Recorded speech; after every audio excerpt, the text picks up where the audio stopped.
session, we have two eminent panelists, Professor Pavitra Kailasapati and Professor Prasadini Gamage. So each candidate, we have 5 presentations. Each candidate would be given 20 minutes to present, and then the panelists will have 10 minutes for their comments.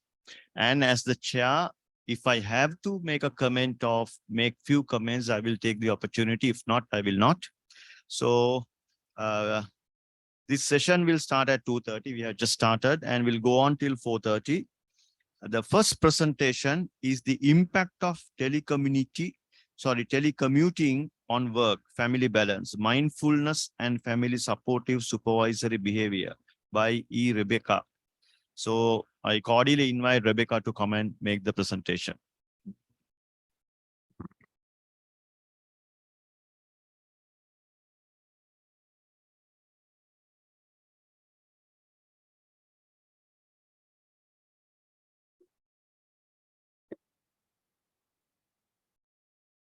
Good afternoon, everyone. Today I am going to present about the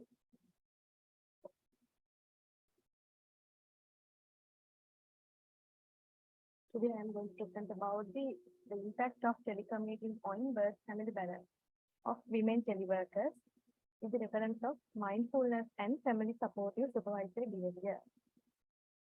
Work from home. Simply, we call it as a telecommuting.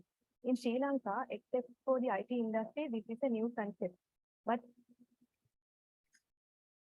worldwide, this is already implemented concept. Telecommuting, we can call it as a remote work, home work, working virtually, distributed work, flexible work, etc. In Sri Lanka, we started to perform work from home with the impact of COVID-19 pandemic. Because earlier we didn't practice this concept, except to some kind of industry. There are so many advantages of work from home because we know it saves our time, travel costs, no need to travel daily to the office, likewise. At the same time, there are some disadvantages also. Technology in advancements also, innovation have also played a role in transition office work to the work from home. And this way of working has become a new normal situation with the impact of this pandemic and crisis. With this concept, suddenly and unexpectedly, many individuals, they started to face the challenge of balancing work with their childcare, elder care, managing their personal relationships, household work, and family demands. Individuals started to perform their office-related work from home, and their dining table became office desk, and their couches became office chairs. Likewise, bedroom, kitchen, and entire house became their office workplaces. Also, instead of working for a standard or specific working hours, many individuals, they allocated extra working hours. Also, it has been discovered that telecommuting is being applied within the business industry to increase the company performance. So now we discuss about the advantages of the telecommuting. Although telecommuting is a trending concept, with the pandemic and crisis, it has been found that there are some substantial risks experienced by the organization and telecommuters engaged in telecommuting. Because when they are implementing the telecommuting, we know that there are no borders, no boundaries. So they are allocating extra working hours. The evidence shows that they are allocating extra working hours. It leads to the work interferes to the family, plus family interferes to the work.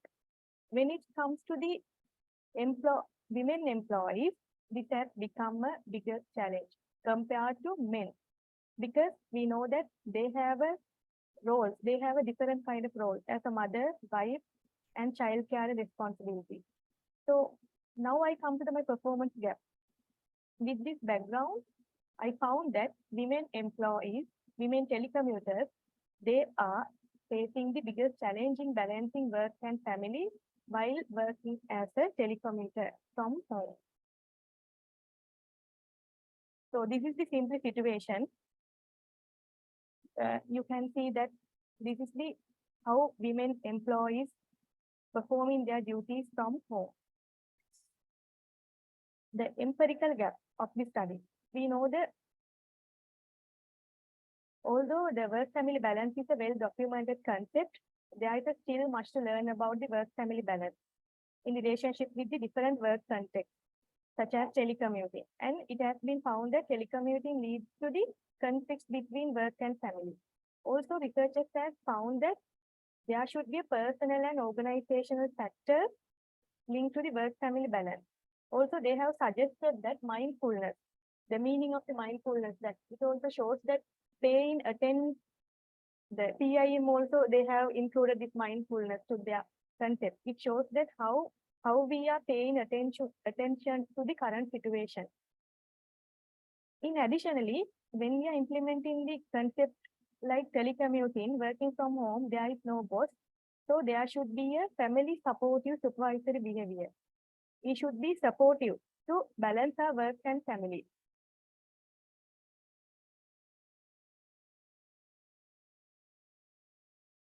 When it comes to the theoretical gap, the class defines work-family border theory. So class identifies 3 kinds of borders: physical, temporal, and psychological borders. Physical borders are, we know about the walls. Temporal borders are the time frames.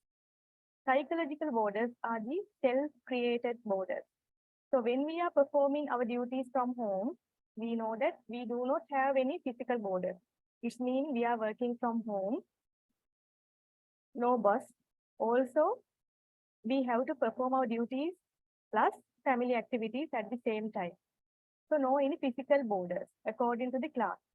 Temporal borders, there is no time frame, but evidence shows that 8 to 5, we have to perform family activities plus work activities.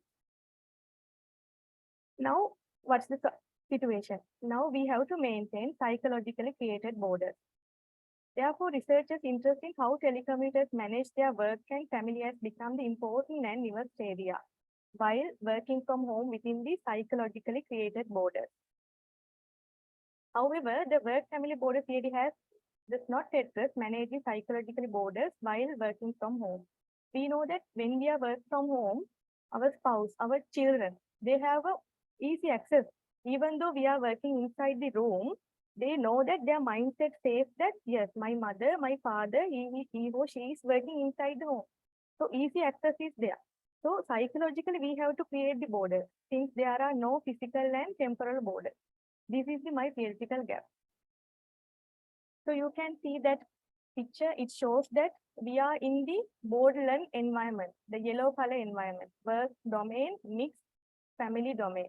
So we have to manage now psychologically borders. So researchers argues that there should be a mental fence in order to segregate these work and family domains. Mindfulness is an emerging trait in managing work and family domains while performing duties from home. Also, it has been recommended that individuals who face the challenge of managing work and family, they benefit from this concept. Also, they have suggested that the mindful individuals have a greater affect regulation. So earlier I mentioned that it's a self-created border, and they have suggested that mindfulness is an affect regulation. Based on this study suggests incorporating the trait of mindfulness as a personal factor and managing psychological borders. This is my research question. What is the impact of mindfulness and family supportive supervisory behavior on managing the work-family balance of women teleworkers? This is my purpose and objective of the study. So impact of mindfulness and family supportive supervisory behavior. So I am going to identify the impact of telecommuting on work-family balance and the 2 mediating roles, work to family and family to work conflicts, and the 2 moderating roles, family supportive supervisory behavior and mindfulness.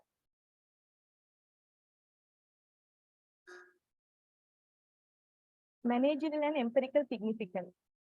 The results of the study are expected to provide insight to the women teleworkers, and with the implementing of the new working systems like telecommuting, the adhering to the family supportive supervisory behavior.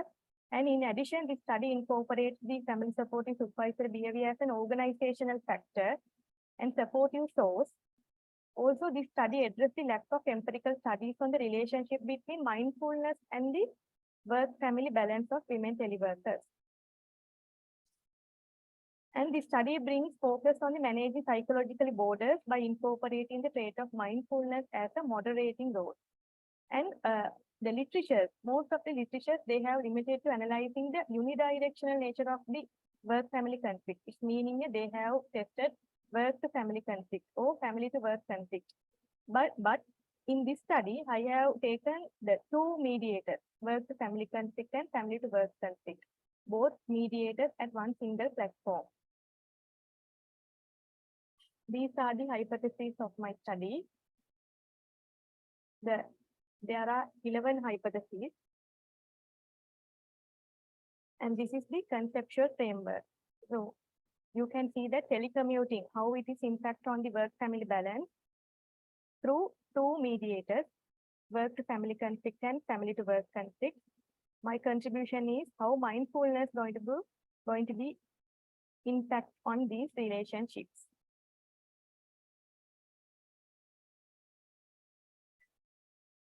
The study design is a quantitative study, structured questionnaire distributed, and SPSS and AMOs are used. The unit of analysis were individual women teleworkers in the IT industry. The sampling method was purposive sampling, women teleworkers in the IT industry in Sri Lanka. This is the design of the questionnaire. And I distributed 380 questionnaires and returned 350. The effective response rate is 92. Final sample size also was 350. The data analysis. So before I distribute my questionnaire, there was a 35 pilot study I conducted. And these are the structural models for the direct relationships. And this is for the work-to-family conflict, one of the mediators, and another mediator, family-to-work conflict, and the moderators, family supportive supervisory behavior, relationship between telecommuting and work-to-family conflict, and mindfulness.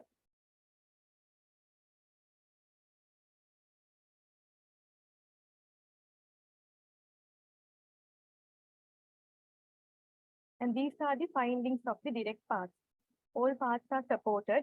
It shows that when increase in the telecommuting, the work family goes down, it's decreasing, and telecommuting impacts on work to family conflict and family to work conflict.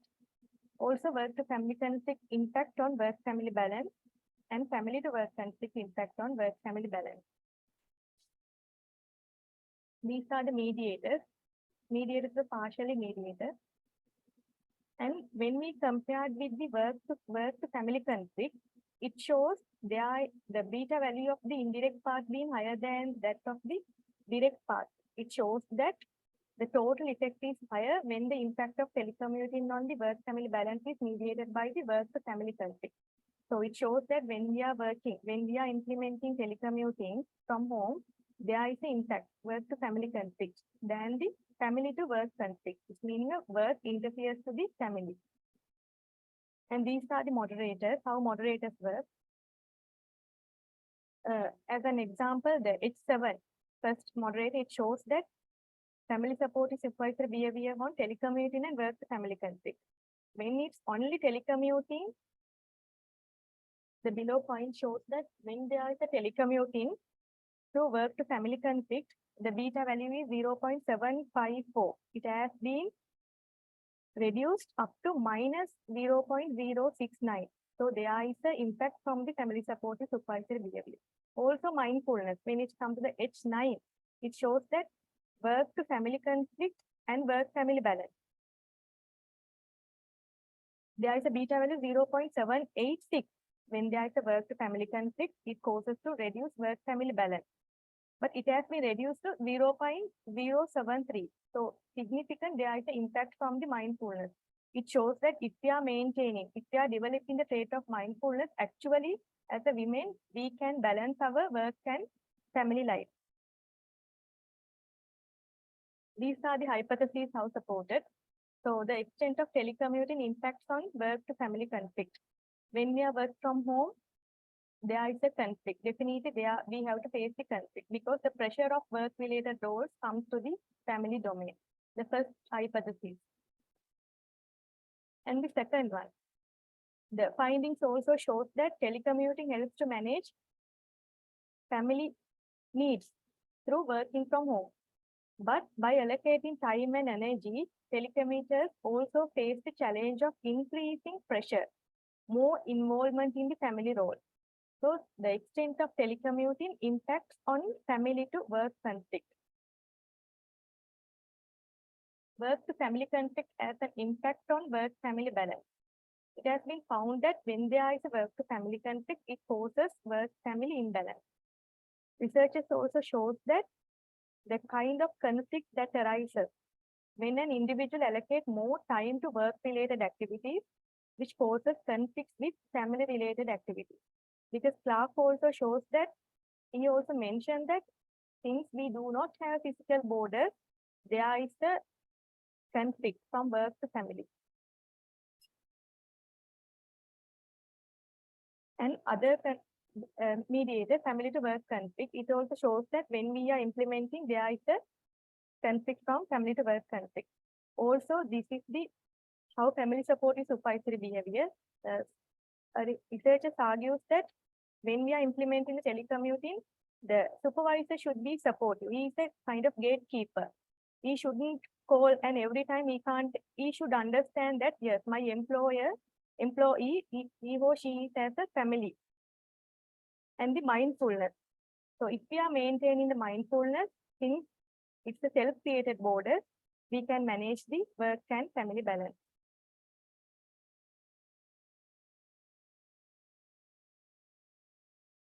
So what's the theoretical implication? Clark explained there are 3 borders. If we are working from home, we have to maintain psychological borders. This study further validates Clark's work-family border theory by incorporating the trait of mindfulness.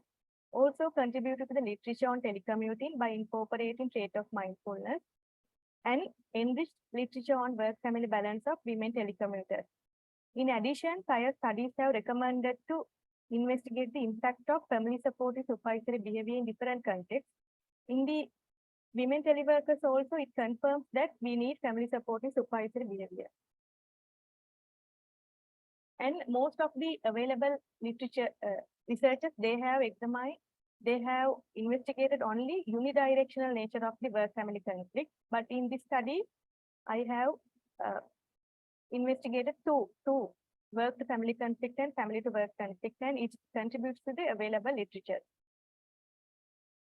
What are the managerial implications? The main focal point of the present study is given to the disclosure of individual factors that would influence women teleworkers' work-family balance. Since mindfulness is not inborn, we can develop its trait.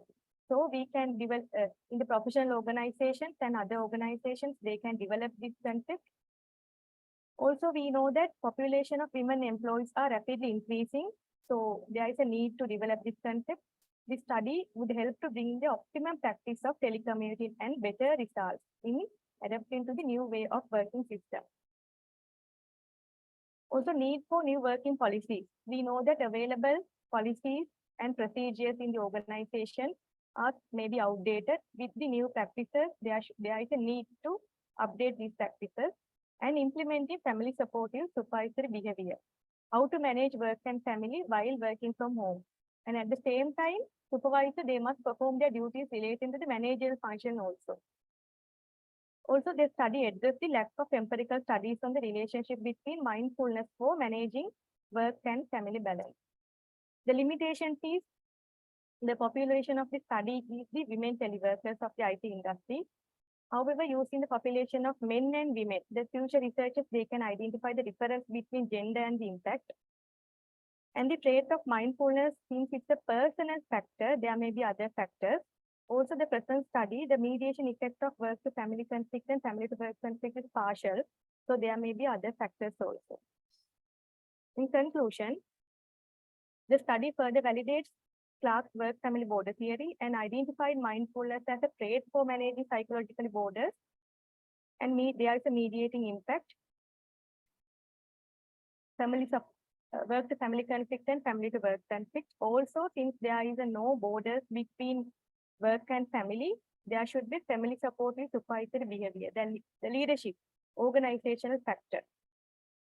And as a managerial implication, the current study suggests the importance of developing programs that may improve the mindfulness and family supportive supervisory behavior that may help to implement in the telecommuting and take the best results of the telecommuting. Thank you. Okay, thank you very much, Rebecca. Now I cordially invite Professor Pavitra to make her comments.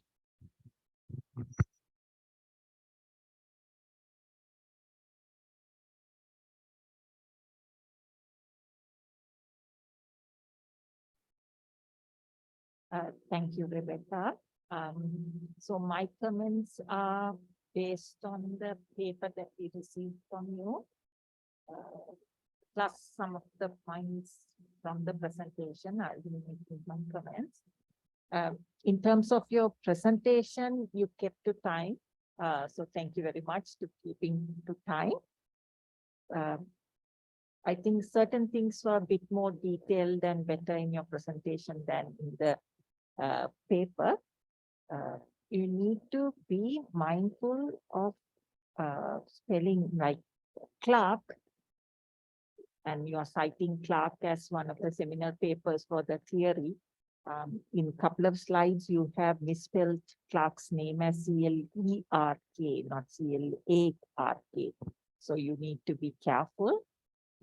And also while making presentation, I think once you sort of corrected yourself, but being gender neutral, managers or leaders are not he, it can be she also. So you can say individual or he or she. Don't always refer to managers as he, right? Especially you are looking at impact for female workers. So you need to be more aware of the gender aspect as well, right? So those are in terms of your presentation. So other comments are based on your writing. In your abstract, you are a bit confused in terms of mediator and moderator. You are referring to FSSP as mediator in your abstract, whereas in the model and in the presentation, FSSP is actually a moderator, but abstract you are referring it to as mediator. Mediators are only the bidirectional work family conflict, right? But you have referred to it as mediator in your abstract. So please pay attention to what you are writing and don't get confused between mediator and moderator. I think in 2 places in your abstract, you have referred to it as moderators, whereas they are mediators. And then you haven't really explained. You say to address this problem, this study investigates the impact of telecommuting on work-family balance by examining how psychological boundaries are managed through work-family conflict and family-to-work conflict. So that doesn't really come out. How this is related to boundary? Is it like a proxy you are using? So the boundary with this doesn't really come out when you are mentioning that, right? The boundary part of it. And some of these are common for the other papers as well. Your literature review is basically, I don't know, maybe in your thesis it would have been good, but as a paper, the literature reviews were basically sort of like the definitions for the different variables, but not really trying to show what has been done, what is the gap. And when you all are developing hypotheses, again, although you talk about boundary theory and all that, none of your hypotheses are developed using the theory. So what is the use of the theory? It's not just to mention I'm using this theory. You use the theory or theories to develop the hypothesis, but none of your hypotheses, whether it's the direct effect, mediator, moderator, are developed using any of the theories, right? So that part is missing. Then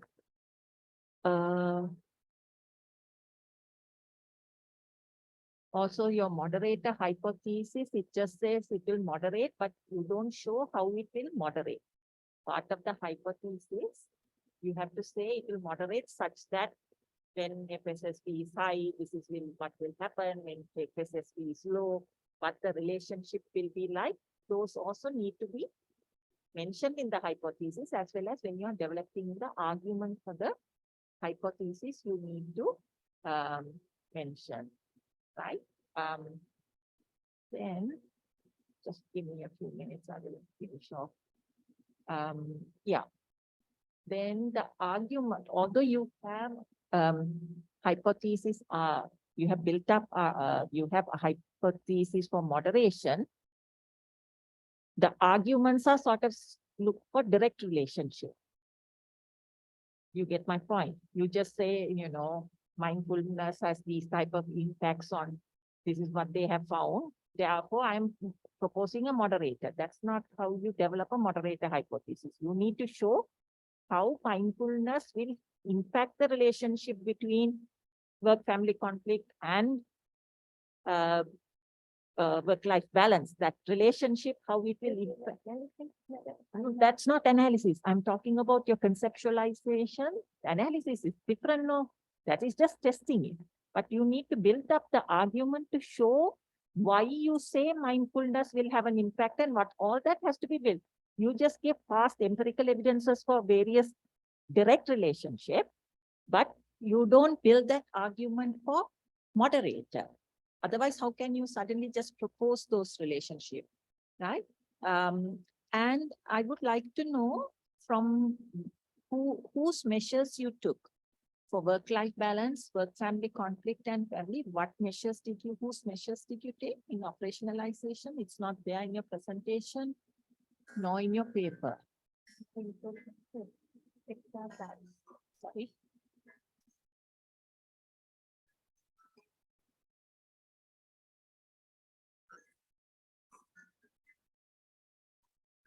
It's not there. It doesn't there in the presentation nor the paper.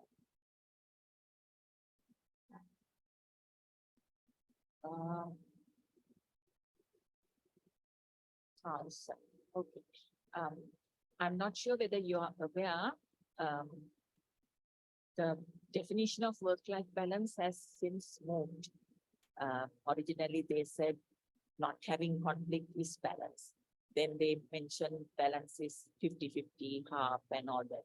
Then they went into in terms of salience.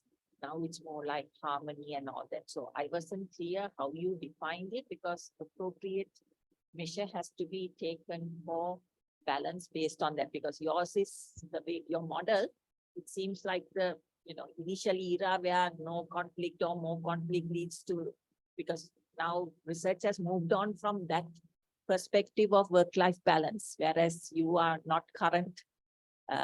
It's still, so you need to be very current into what work-life balance is.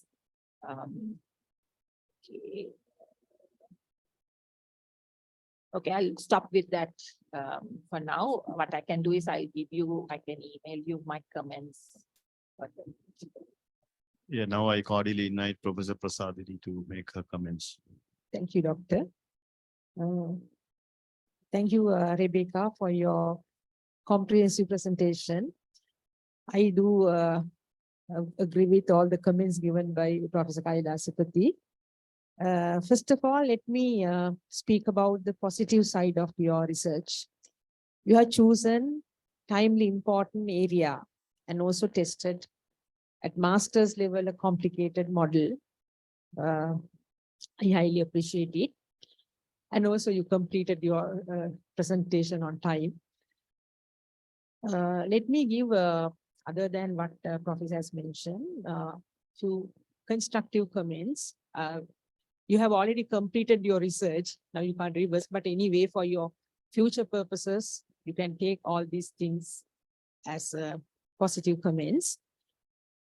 You have mentioned in your paper, we saw that some of the information are not included in your research paper, but in your presentation we saw those, like, for example, you have mentioned the gaps here, but in your research paper, we did not see that. First of all, when you are writing a paper, it is better to give background information without mentioning problem identification.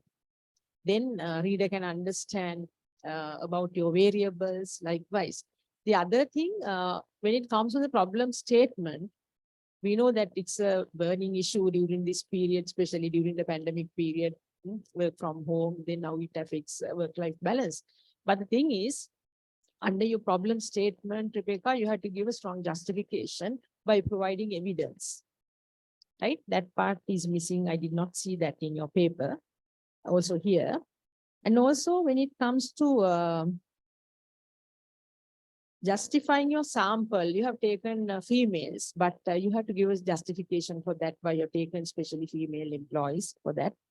And also your sample size, right? That should be justified, because this is scientific research methods you have to follow, right? Scientific way of conducting your research.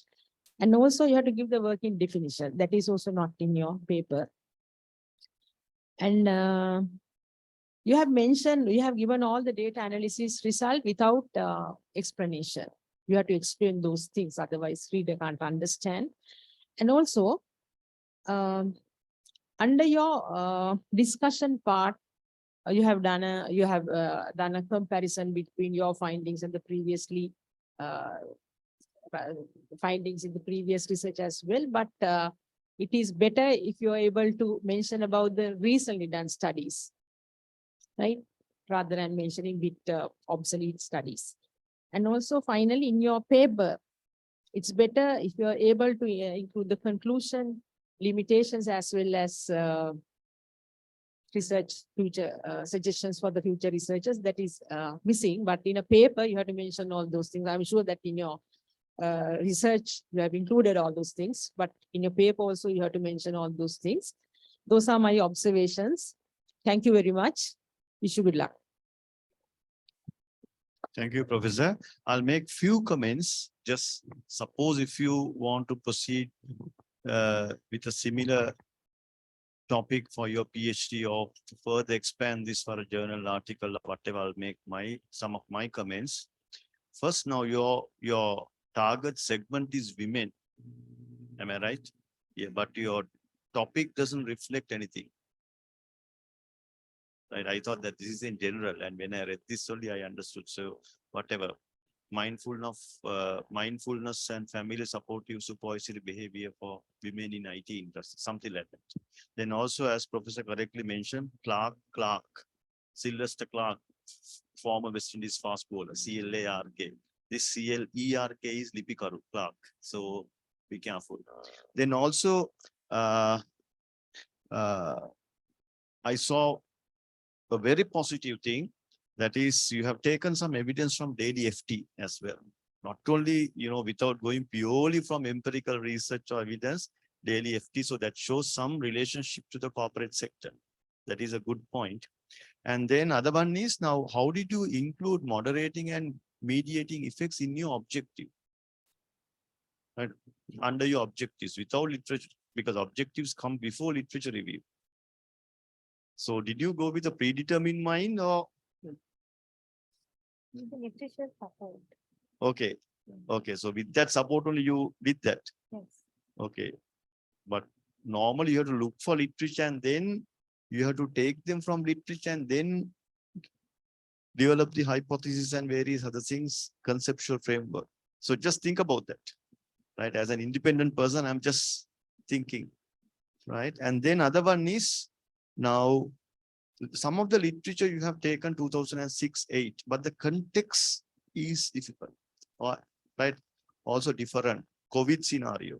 These are special scenario. So you have to see whether can you really take this scenario against the literature.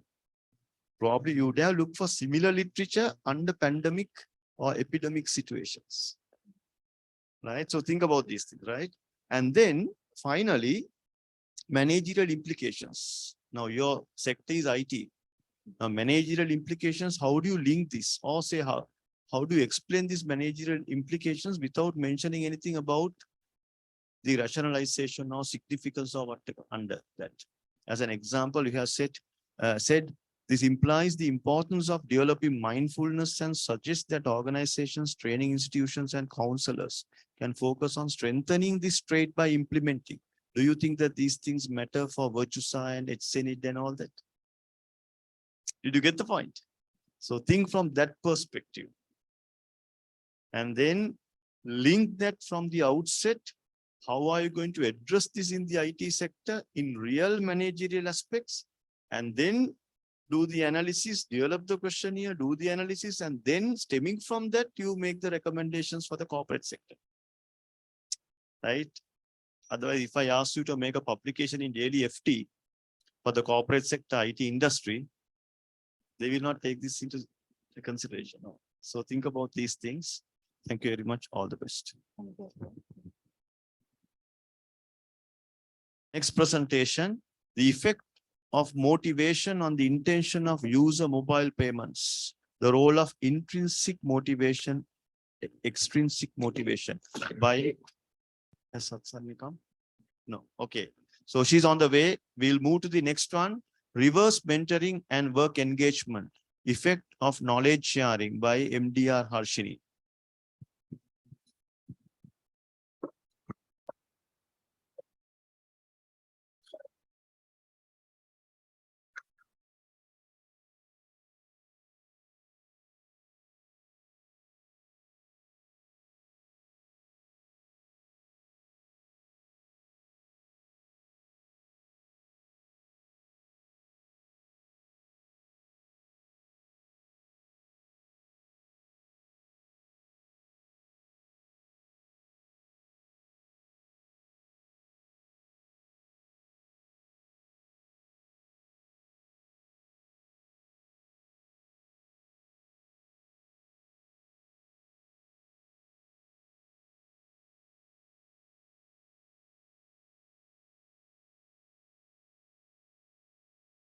Was mentoring and knowledge sharing on work engagement. So this is the outline of my presentation. So moving ahead, let me now explain the three gaps related to my study. So work engagement, first coined and introduced by Khan in 1990, has been considered an emerging, evolving, and essential concept for positive organizational outcomes. And most scholars, researchers, and practitioners has highlighted that work engagement can provide organization with a competitive advantage, and it is one of the most challenging tasks for any organization to reach its maximum level of work engagement combined with the work role of the employees. So a recent Gallup study said that work engagement remains at around 15% in different industries globally. And for it, when it comes to Asian countries, it's around about 41%. And for Sri Lankan context, it's around 38%. So similarly, in a highly competitive global economy, middle managers are the most crucial source of competitive advantage. And they showed that many organizations overlook their most disengaged employees as their middle managers. So since there is a lack of discussion on the consequences of work engagement, there is significant difference between the practitioner's interest on work engagement and more amount of academic studies on this issue is needed. And so HR professionals and more academic efforts are needed to investigate this. And also they must look on the influence of personal resources which can improve work engagement, especially the employee-driven work practices on work engagement has received very less attention. So before moving into the empirical gap, so I will explain the difference between employee engagement and work engagement, because in my study, I have taken the work engagement. So employee engagement is the rational, emotional and motivational state of employees which leads to a higher performance. And this employee engagement consists of work engagement plus the organizational engagement.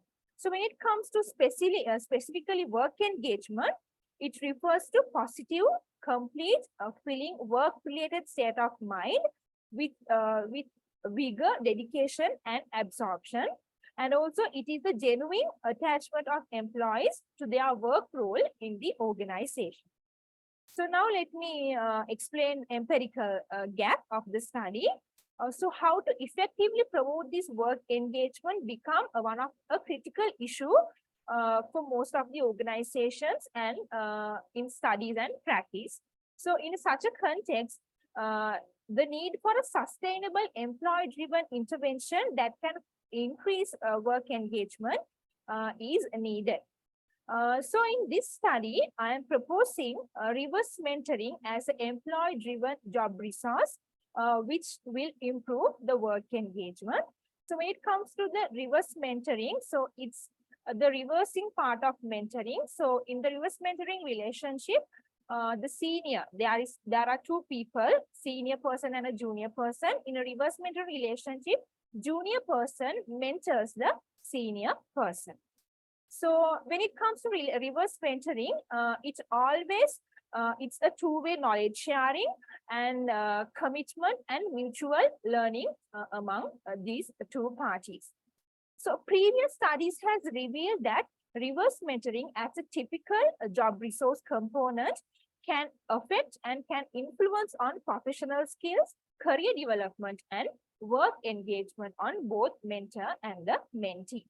So the previous studies have theorized this relationship, but the empirical studies on this relationship is limited.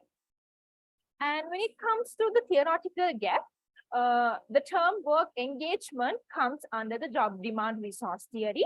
So job demand resource theory says in order to perform job demands, there should be job resources. So it says then as a result of reverse mentoring, the mentor and the mentee share their knowledge. So there is a knowledge sharing between the mentor and the mentee. So in this study, under job demand resource theory, it does not address knowledge sharing as a strong job resource for the work engagement. So therefore, this study addresses the job demand resource theory by extending its job resources and adding and addressing the knowledge sharing as another job resource for work engagement. So accordingly, so my research question comes as, what is the role of reverse mentoring and knowledge sharing on work engagement? And there are few specific objectives as well. To assess the mediating role of knowledge sharing between reverse mentoring and work engagement, and also the role of self-efficacy between the relationship of reverse mentoring and work engagement. And finally, another moderating role of perceived organizational support between reverse mentoring and knowledge sharing. So let me now come into the managerial and theoretical significance of the study. So this study will has offered insights for managers for increasingly use of reverse mentoring as a personal job resource component in their organizations, which ultimately increase the employees' work engagement. And for the organizations who are already using this tool, can use this tool in their optimum usage to share their knowledge, to mutual learning, and ultimately, again, it will increase the work engagement, especially in managerial level employees. And when it comes to the theoretical significance, so this addresses the job demand resource theory. And in job demand resource theory, it doesn't address knowledge sharing as a job resource. So knowledge sharing comes as a result of the reverse mentoring. So when reverse mentoring happens, definitely they share their knowledge between each other. So, and Also, this addresses self-efficacy as a strong moderator between reverse mentoring and work engagement, and also perceived organizational support once again as a moderator between reverse mentoring and work and knowledge sharing. So in this study, there are 6 hypotheses. Reverse mentoring role has a positive impact on work engagement, and reverse mentoring role has a positive impact on knowledge sharing, and knowledge sharing has a positive impact on work engagement, and knowledge sharing mediates the relationship between reverse mentoring and work engagement, and self-efficacy moderates the relationship between reverse mentoring and work engagement, and finally, perceived organizational support moderates the relationship between reverse mentoring and knowledge sharing.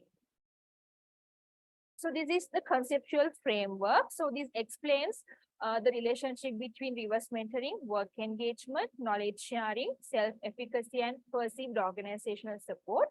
So this current study's contribution is the mediating role of knowledge sharing, which comes as a result of reverse mentoring.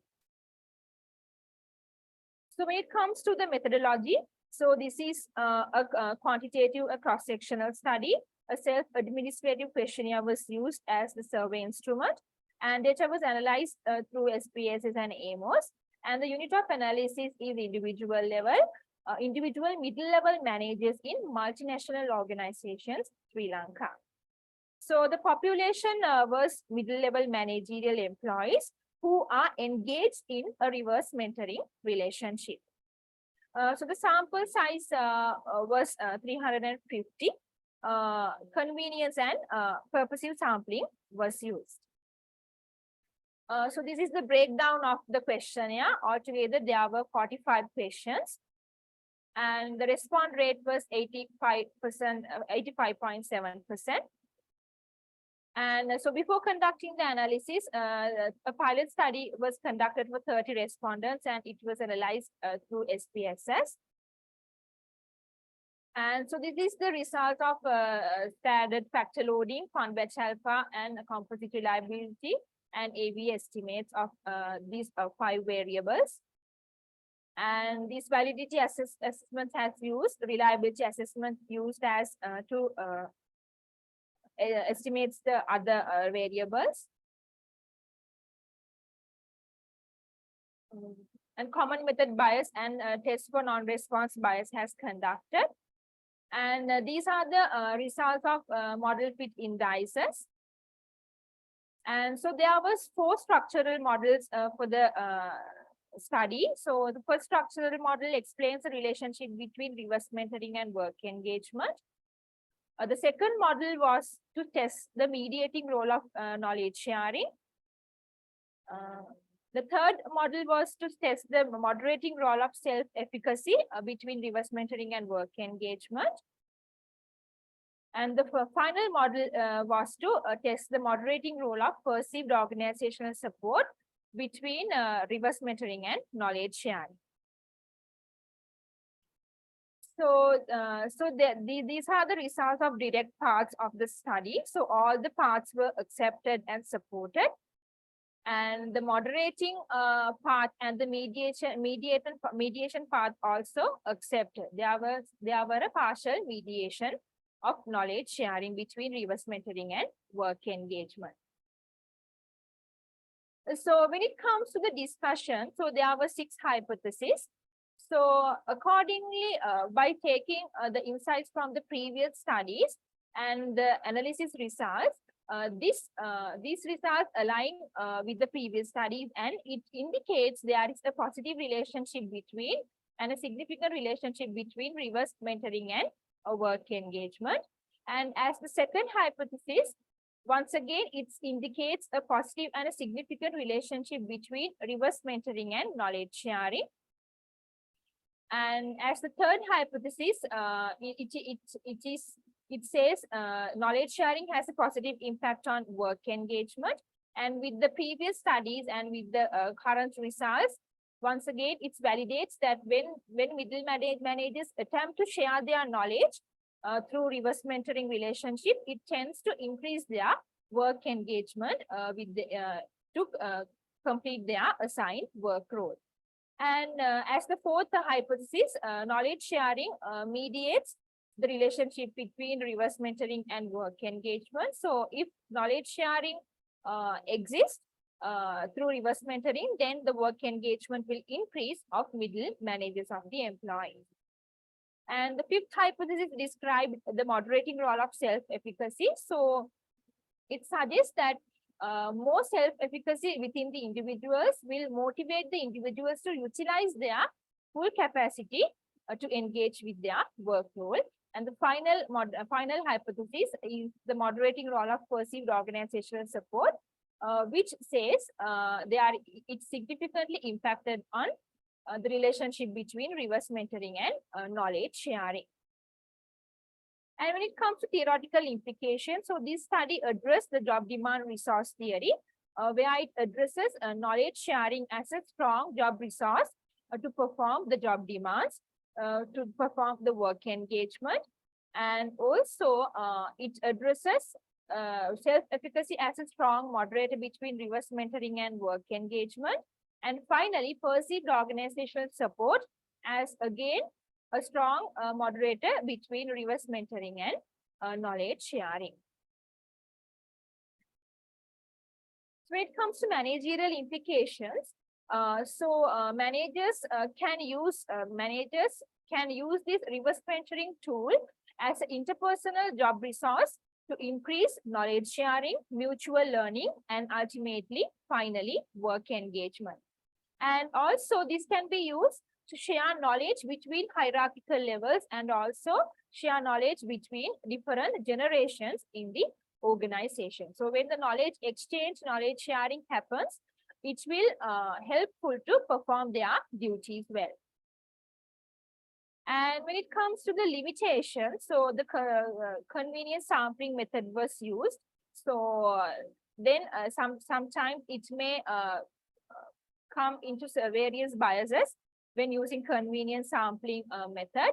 And so I took the multinational organizations as the population, and sometimes those industries may specialize for a unique result in another study. So when it comes to future research areas, so this can be used in multi-generational workforce, and this can be tested in another industry or another profession to test whether the reverse mentoring increase or improve work engagement. And when it comes to the conclusion, so this study addresses the role of reverse mentoring, knowledge sharing on work engagement. And so here it says reverse mentoring does impact work engagement, and knowledge sharing, which comes as a result of reverse mentoring, will increase the level of work engagement of the employees. So without knowledge sharing, even though the organization take several practices to engage work engagement, it will not work that much, because if we can improve, or if we can encourage on this reverse mentoring and knowledge sharing, then definitely it will affect to improve the work engagement. Then that's all about the study. Thank you. Thank you. I now cordially invite Professor Prasadini to make her comments.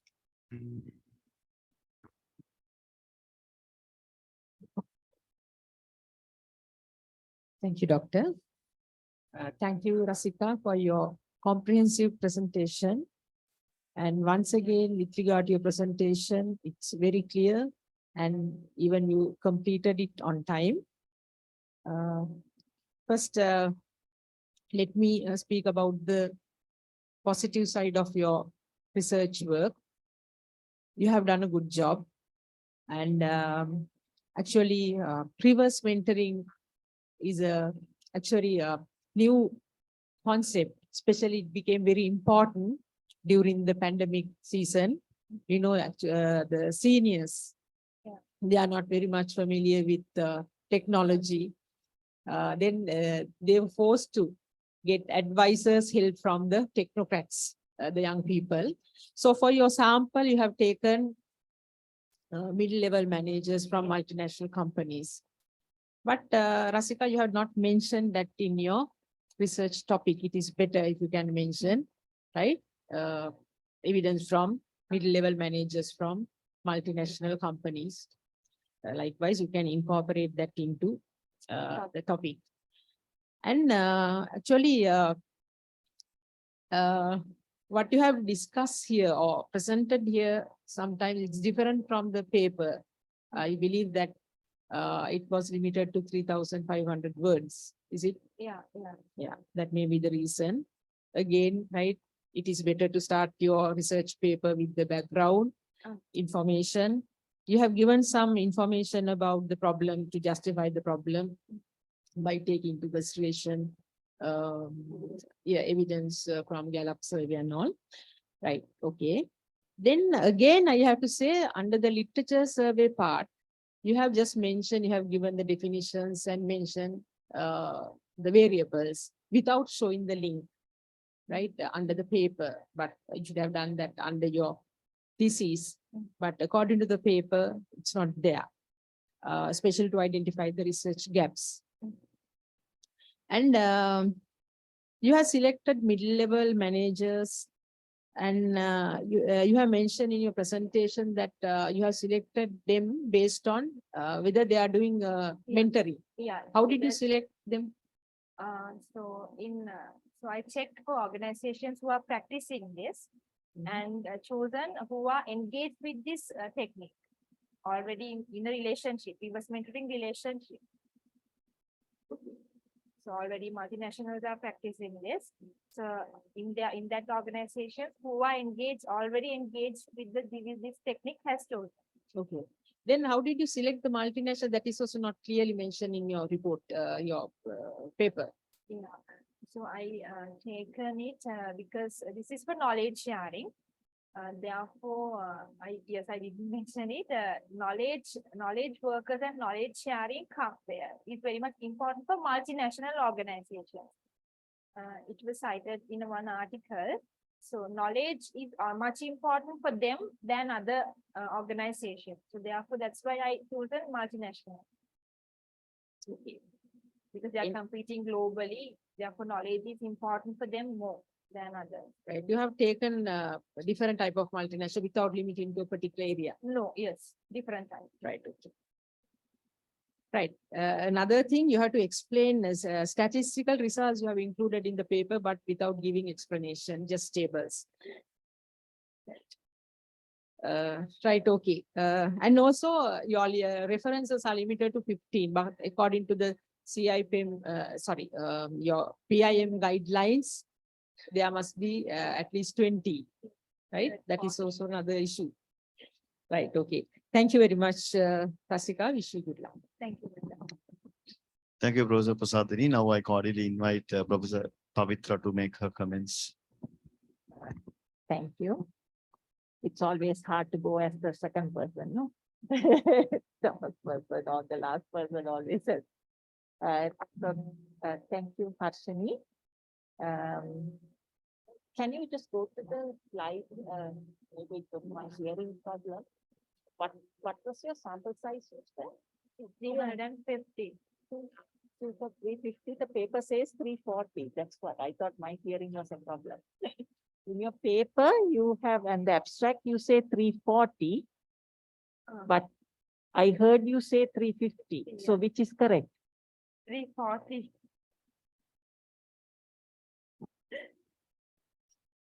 So I'm not getting that old. Otherwise, you always question, yeah, whether it's my hearing, my eyesight. So you need to be very careful. This is your research. These type of accuracies, you need to be very careful. Right. So like the feedback for the previous presenter as well.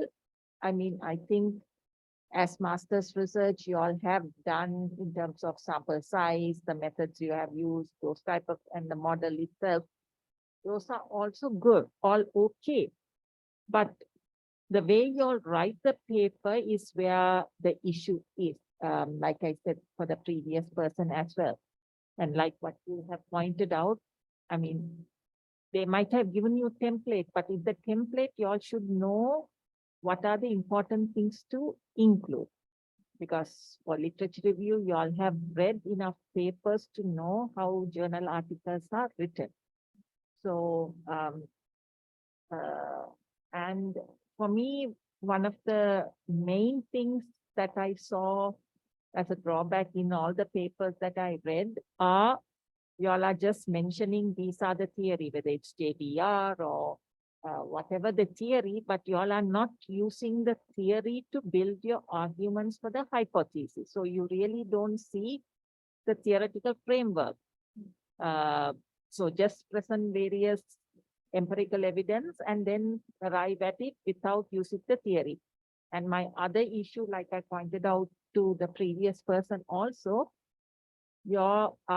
all of your arguments for mediators and moderators are not really arguments for mediators and moderators. You all just show various direct relationship and then jump to the hypothesis saying, therefore, it is moderated, right? So there is a, please look at journal articles, see how arguments are built for moderators, and also your hypothesis merely says this will moderate, but you all need to say when, you know, POS is high, what will happen in that relationship? When it is low, what will happen? That part of hypothesis is missing, right? Like you pointed out, you need to justify why multinationals were selected. Then your writing needs to be a bit more clear. I was a bit confused in some of your writing, so please proofread. In your paper, when you define POS, you are saying POS is what the support the company gives. No, it is the perception. As the term says, perceived organization. So that part is missing in your definition. Then when you were presenting, please be careful and mindful of the, you have to, in research, we have to be careful with the terminology we use. When you were presenting your results, instead of hypothesis, you were saying part. This part was supported, this part was supported. It's not part, it's your hypothesis that was supported, right? And as future research, you suggested about multi-generational study, but Murphy 2012, which you have cited, has already looked at reverse mentoring and knowledge sharing among multi-generations, right? So when you yourself have cited it, but it's missing in your reference. Some of your citations are not there in the reference. You need to be careful of those, pay attention to those details as well. So yeah, I will stop with that. Okay, one more thing. Like you mentioned, in the table, bottom of the table, no number for that table. Anyway, findings results table, you give a note saying significant level P is 1 asterisk, and then P less than 0.05 is also 1 asterisk. Then how do you make the difference, whether it's P significance is 0.1 or 0.5, right? So you need to differentiate between 1 asterisk, and here it's correct, but here it's wrong. And then you haven't actually used the asterisk in the table. It's just there in the note. If you are not using the asterisk in the table, then why have it in the note, right? So those type of details, pay attention to the details. Thank you.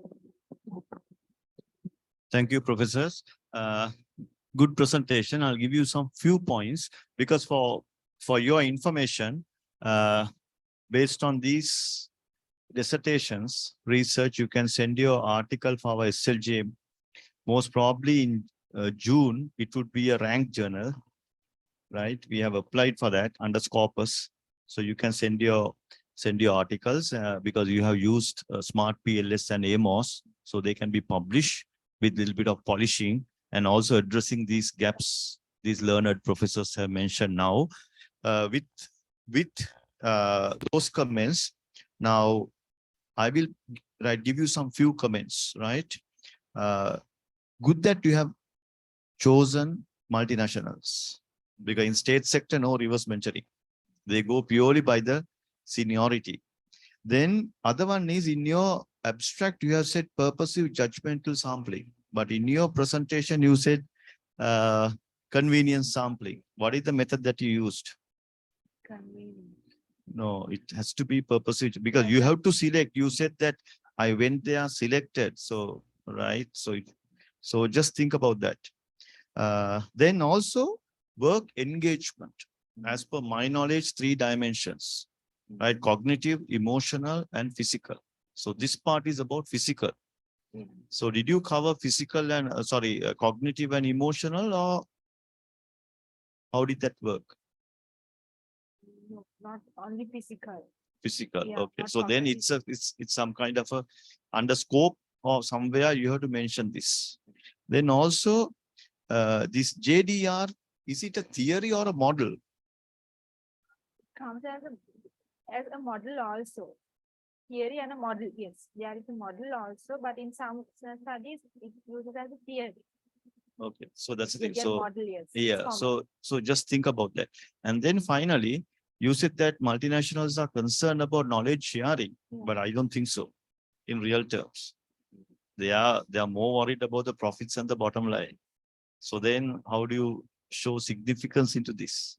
So when you're going for publication, just think about this. And also, as professors mentioned, your arguments have to be really strong and justifiable. Thank you. Thank you. Thank you. Next one. Next presentation would be made by WAD Satsarani. The topic is the effect of motivation on the intention to use mobile payments, the role of intrinsic motivation, extrinsic motivation. Over to you, Satsar.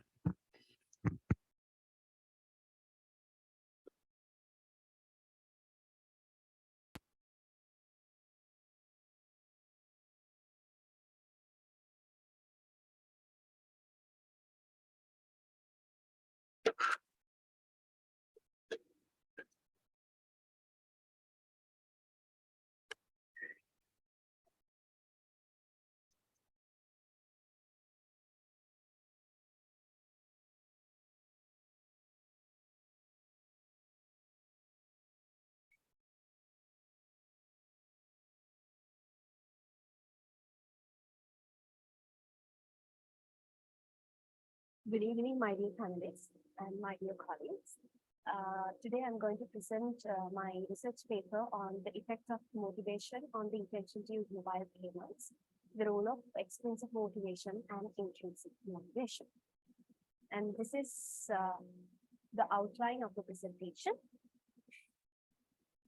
First, I will discuss my research problem based on the 3 gaps: performance, empirical, and theoretical. So we're talking about the performance gap of the study. According to Central Bank, Cantor, and Census and Statistics Department reports, it is identified that digital literacy rate has been increased over the period. However, the mobile payment users are rated at 3% to 4%.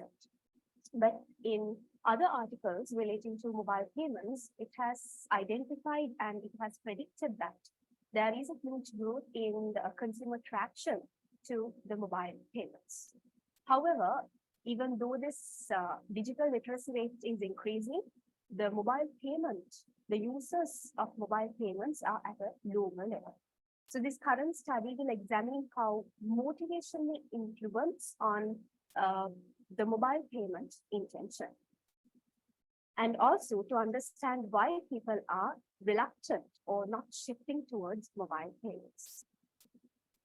Moving towards the empirical gap of the study, after identifying the performance gap, to understand why people are not moving or people are reluctant to move towards mobile payments, perceived risk has been identified as a most important variable or a prominent variable in technology-related studies. And also, in a research article in 2020 by Adabaya, has identified further investigation on risk are required because it can cause serious harm to the technological environment from the perceived risk. So that is why, as the empirical gap of the study, I have used perceived risk as one of the most prominent factors, most important factor to the study. Moving on to the theoretical gap. In this research study, I have used self-determination theory as the main theory. Self-determination theory is one of the theories we can identify under motivational theories, and it discusses the origins and outcomes of human actions. And this theory discusses two main motivations. First one is intrinsic motivation, and the second one is extrinsic motivation. So intrinsic motivation means how individuals internally motivate to do something towards the intention. Extrinsic motivation means how individuals externally motivate to do something or towards the intention, external rewards, etc. So these two motivations are discussed under this self-determination theory. But when further investigate about the theoretical, the theory, self-determination theory, and also the research articles relating to this mobile payments, technology-related mobile payments, I found that there is another variable, important variable, that is trust. But this variable, most significant variable, trust, has not been discussed in the theory I have used to discuss the motivation towards intention to use mobile payments.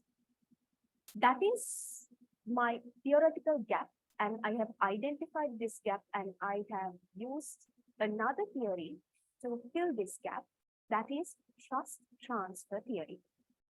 So this trust transfer theory discusses trust as a cognitive component which acts as an influential factor on the perceptions, actions, and attitudes. And since the self-determination theory does not discuss trust as an antecedent or a main variable towards the intention, trust transfer theory discusses trust, and I used this trust transfer theory to fill the gap of the self-determination theory. And that is my theoretical gap. Moving on, purpose of the study.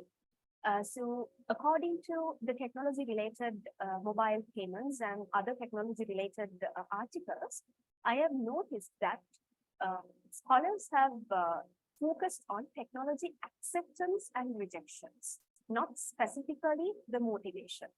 So that is one of my purposes of the study. I have focused on the motivation. And also, it is identified that mobile payment trust has been less examined as an antecedent with motivation in technology-related research articles, because most of them have discussed about the technology acceptance and rejection with the CAM model. So that is, hence the purpose of this study is to examine the motivation towards intention to use mobile payments. Accordingly, I have derived 3 research objectives and 3 research questions as given in the slide. So first objective is to identify the possible motivational factors driving the intention to use mobile payments. Second objective is to examine whether there is a mediating impact of mobile payment trust on the relationship between motivation and intention to use mobile payments. And third objective is to identify whether there is a moderating impact of perceived risk on the relationship between mobile payment trust and intention. Accordingly, I have derived the research questions as given in the slide. Moving on to the significance of the study, I have discussed managerial empirical significance and theoretical significance in the slide. Under managerial significance, This study reveals how motivational factors perform as important antecedents towards the intention. And also, this research could be used to enhance the trust and thereby increase the intention to use or to do transactions via mobile applications. And also, it is identified there are lack of empirical studies on the motivation, mobile payment, trust and intention. So that is also one of my managerial significances. Moving on to the theoretical significances. So as I'm going to combine two theories together, it will contribute to the current knowledge and to further explain the self-determination theory, as trust is not discussed under self-determination theory. And also the study will mainly focus on the influence of intrinsic motivation, extrinsic motivation and intention. Also, one of the major significance of the study is the introduction of mobile payment trust based on the trust transfer theory to the relationship between extrinsic motivation, intrinsic motivation and the intention to use mobile payments.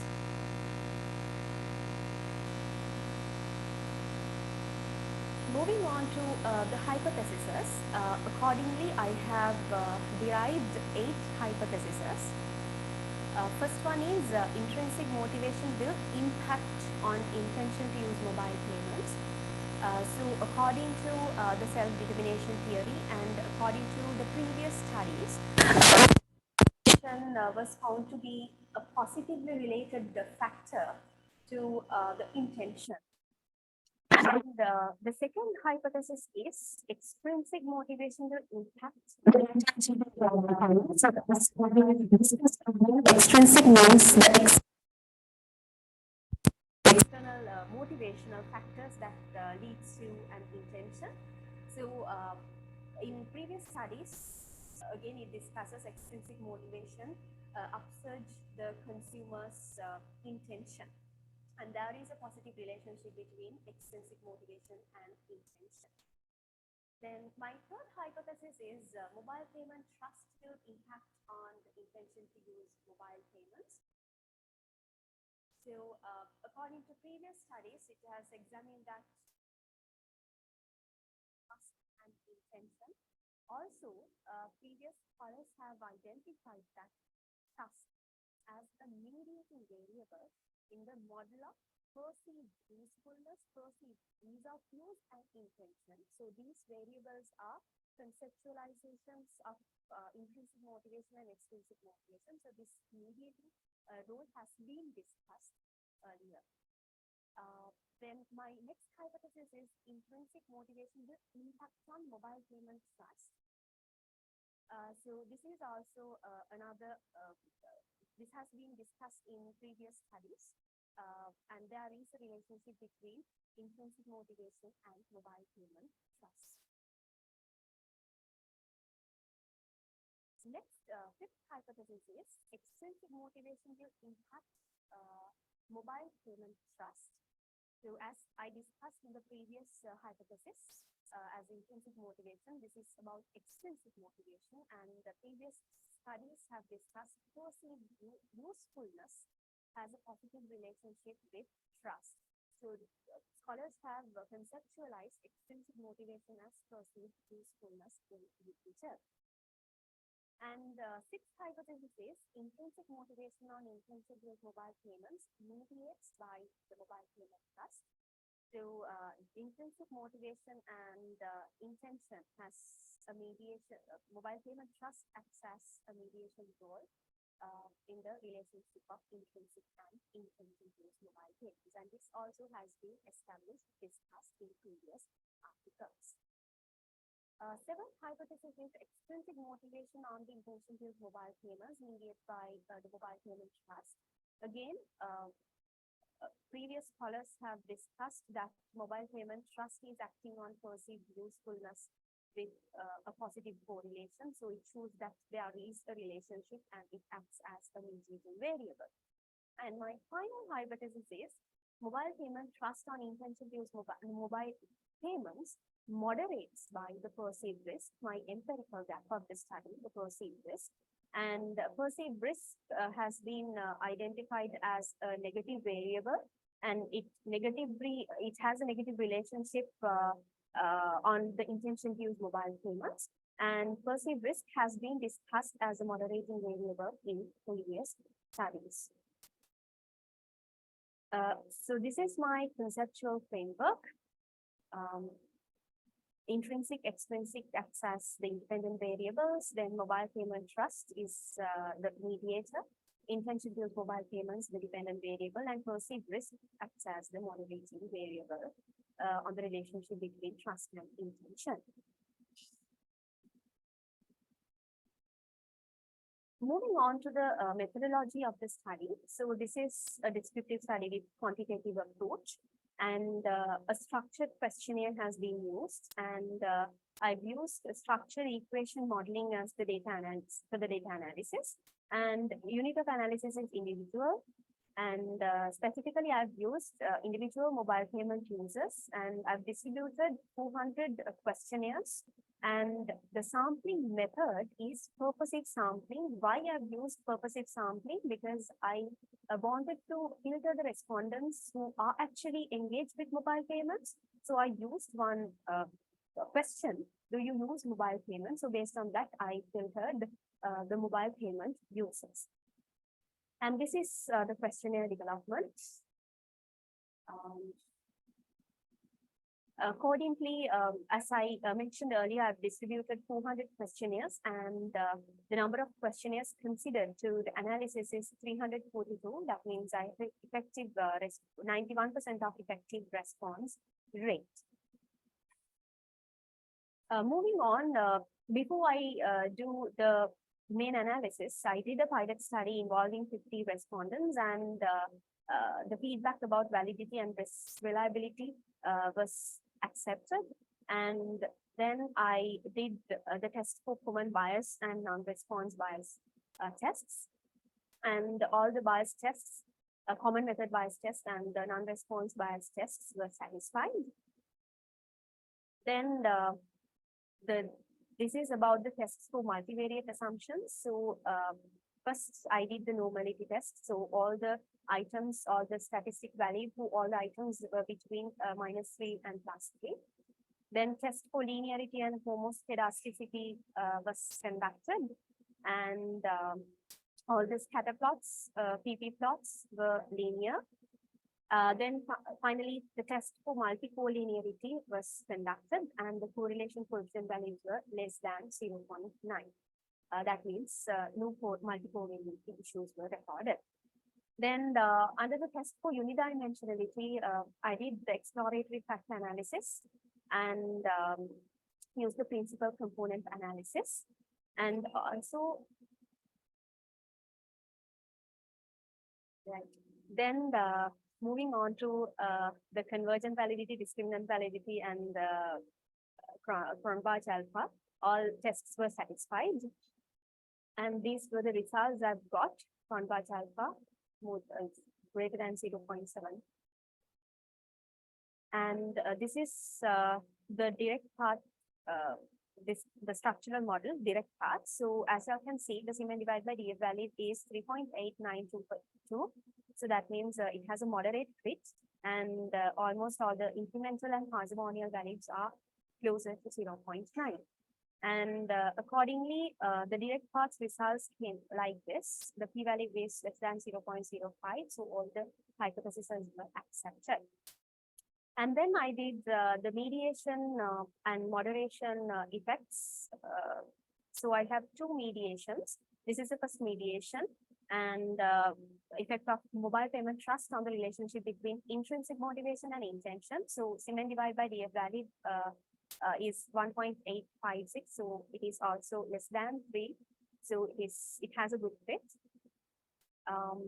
Then the results of mediation 1 came like this. So both the direct path and indirect paths were accepted, supported. So there is a partial mediation. And this is the second mediating impact of mobile payment trust on the relationship between extrinsic motivation and intention. So here also we can see there is a good fit. and all the incremental parsimony values are somewhat closer to 0.9. Here also, I've got a partial mediation as the two parts, both direct, indirect parts were supported. And final one is the moderation effect of perceived risk. So here again, cement divided by the value is 3.1%. So it's okay, all moderate fit is there. And the parsimony incremental fits somewhat closer to 0.9.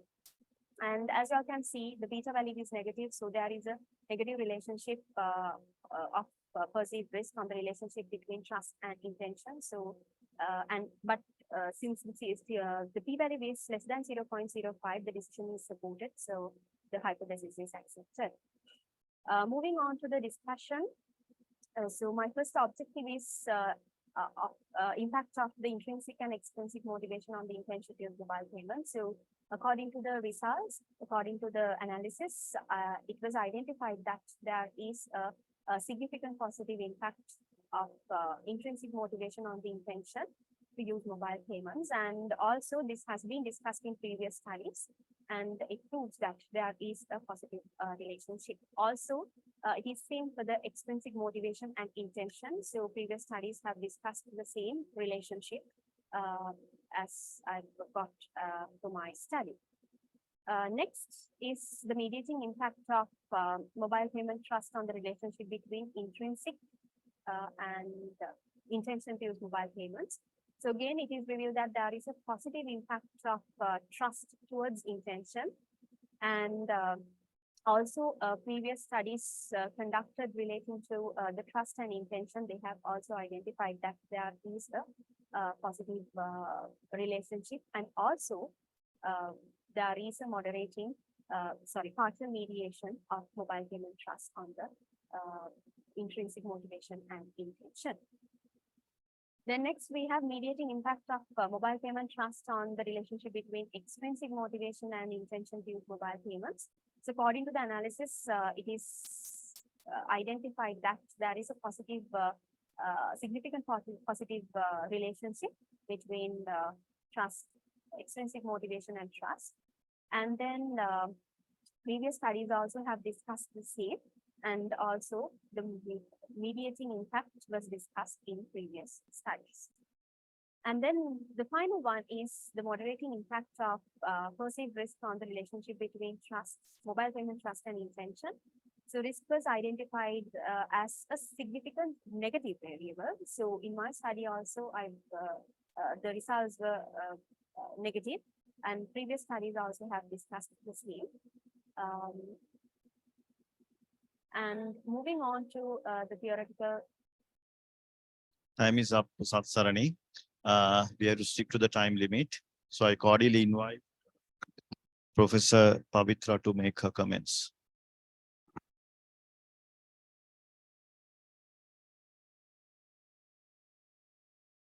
Thank you for your presentation. As with the previous two presenters, you two have picked a current topic because we know digital usage of online, whether it's banking, payments, are very low uptake in Sri Lanka. And in terms of the sample size also, yours is over to 342. So in terms of sample size, analysis technique used and all that is fine. Having said that, my issue with your paper is also similar to what I told the previous two people. So whether it's in the paper or your presentation, you all are mentioning about the theory, and in your case, theories, but you all are not, and you all are talking about theoretical implication and all that, but you all are not using the theory to build your conceptual model, because it's supposed to be a theoretical model, theoretically developed model, but there is no theory used, mainly empirical evidences. And also, as I said previously, the argument, direct impact is very easy to show and develop that hypothesis, but mediator and moderators have to be carefully developed to show Y. You can't show a direct relationship of that variable for something else and then say it will moderate, right? Maybe because the theory is lacking, I am having an issue trying to understand the relationship between intrinsic and extrinsic motivation with how that will help increase the trust in the mobile payment. Because motivation is to use it. So I'm really or just intrinsic and extrinsic. I'm not sure what the items were in terms of intrinsic and extrinsic motivation, but how motivation, because trust is something that is sort of reciprocal. The company or the app or something has to do something for you to develop trust, right? So how my motivation will increase, that I'm having an issue. Then there were no results tables values presented in your paper. In your presentation, you showed all that. The paper didn't have. You say the below table or it's in the table, but then I was looking for the table. There was no table, right?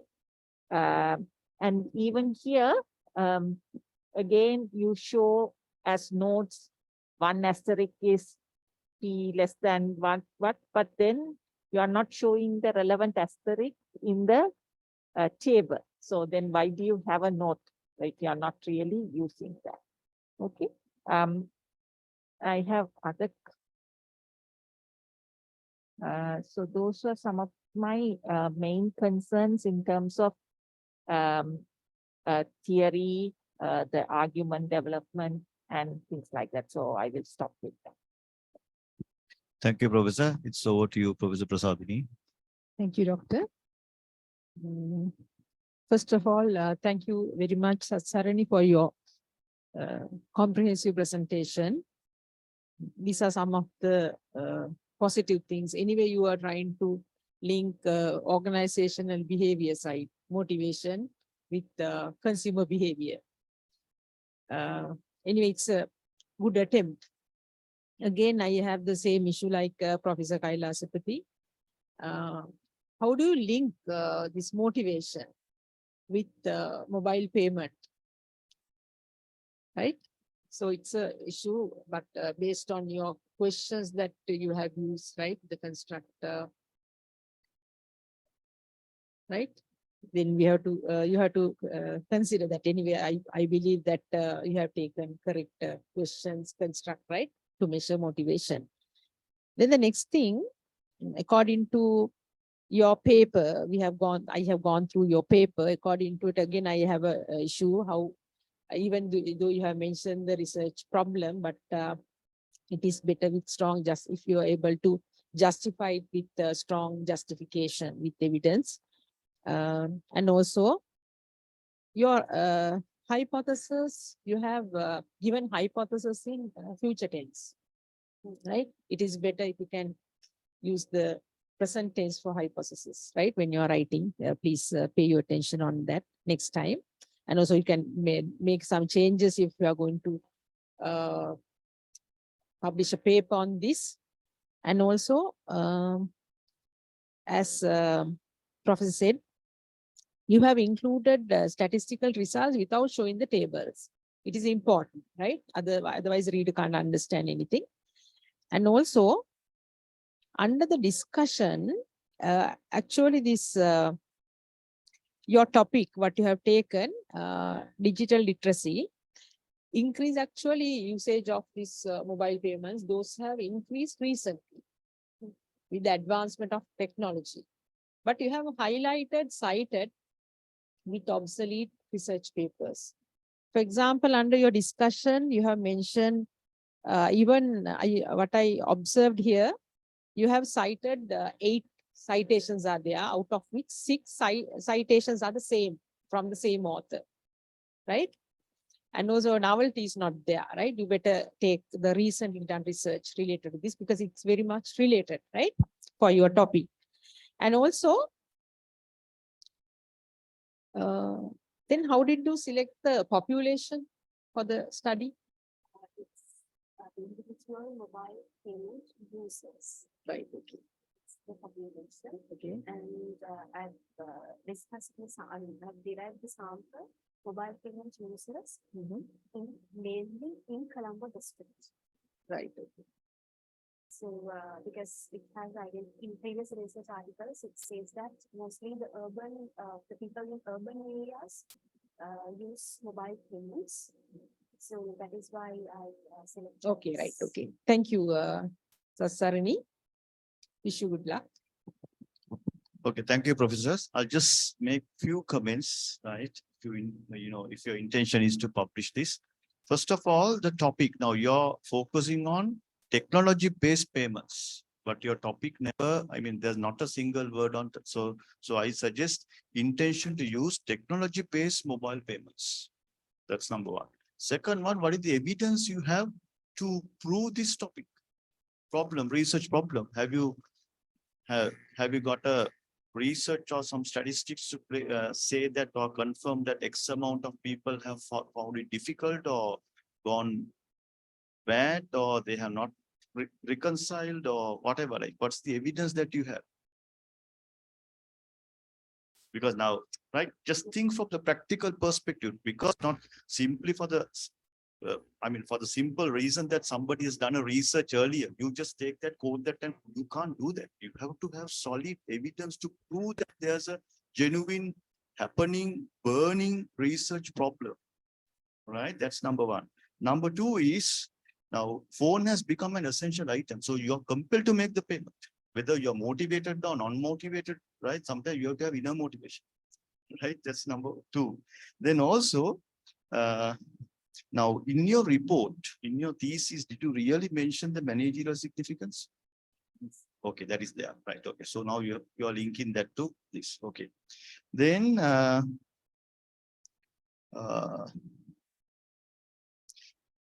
as she correctly said, Professor Prasadini, 2008, Kim et al.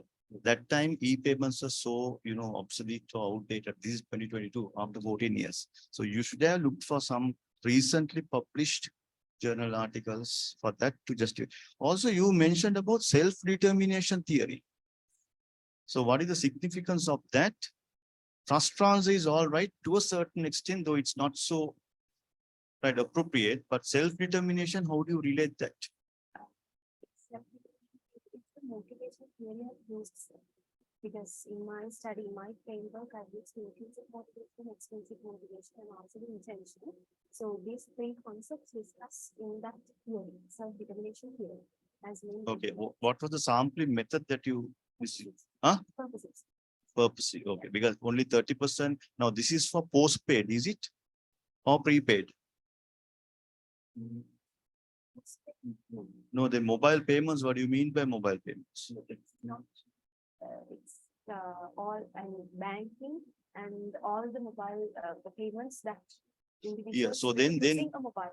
Yeah, so then that is okay, mobile. So you have to clearly define the parameters. Now, all this time I was right under the impression this is for mobile phones. Right? So, okay, mobile banking or using mobile phones or something. So you have to indicate clearly the parameters and all that. And even that is not even 10% in Sri Lanka. Right? So think about these things. All the best. Thank you. Next presenter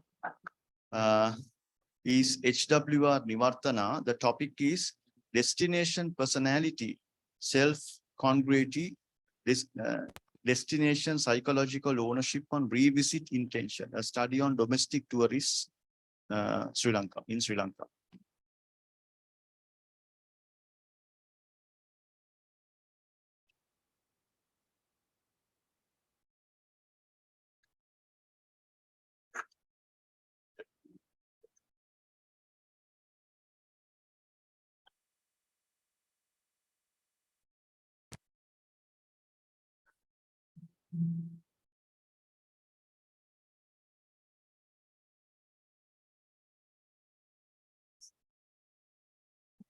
Good evening, honorable panelists and ladies and gentlemen. I'm Vatsani Lakkana, presenting the management thesis project finding under the title of the impact of destination personality, self-congruity on revisit intention with the mediating effect of Destination Psychological Ownership, a study on the domestic tourists in Sri Lanka.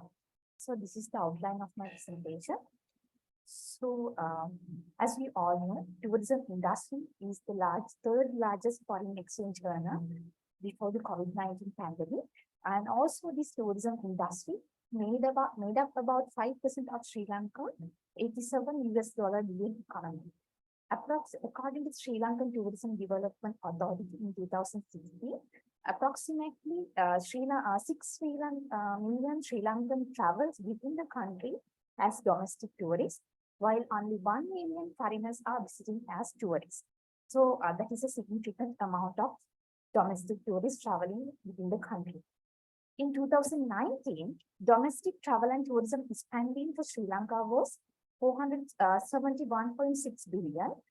Between 2000 to 2019, domestic travel and tourism spending annual rate reached to a maximum of 28.5% in 2011 and then decreased to 9.27 in 2019, which is a significant decline in this domestic travel and tourism spending. Also, domestic tourist expenditure accounted for 35% of travel and tourism GDP in 2016, as mentioned in this World Travel and Tourism Council in 2016. So it's clear that this domestic tourism contributes largely for this tourism industry. However, as mentioned in the Sri Lankan Tourism Development Authority, so this domestic tourism are the key recovery of the sector, where travel agencies should learn and embrace this obvious segment too, not just international tourists. Even in Government Vision 2020 also highlight the importance of focusing on this domestic tourism. According to Punjaheva 2020 finding, although Sri Lanka is one of the fastest growing tourism markets in the world and the top tourist destination, it is yet to reach its true potential in tourism promotion. And also it's noted that Sri Lanka lags behind in destination marketing. That is the main reason why this tourism industry is experiencing stagnant occupation. And also, all tourism business competing for limited domestic audience and businesses.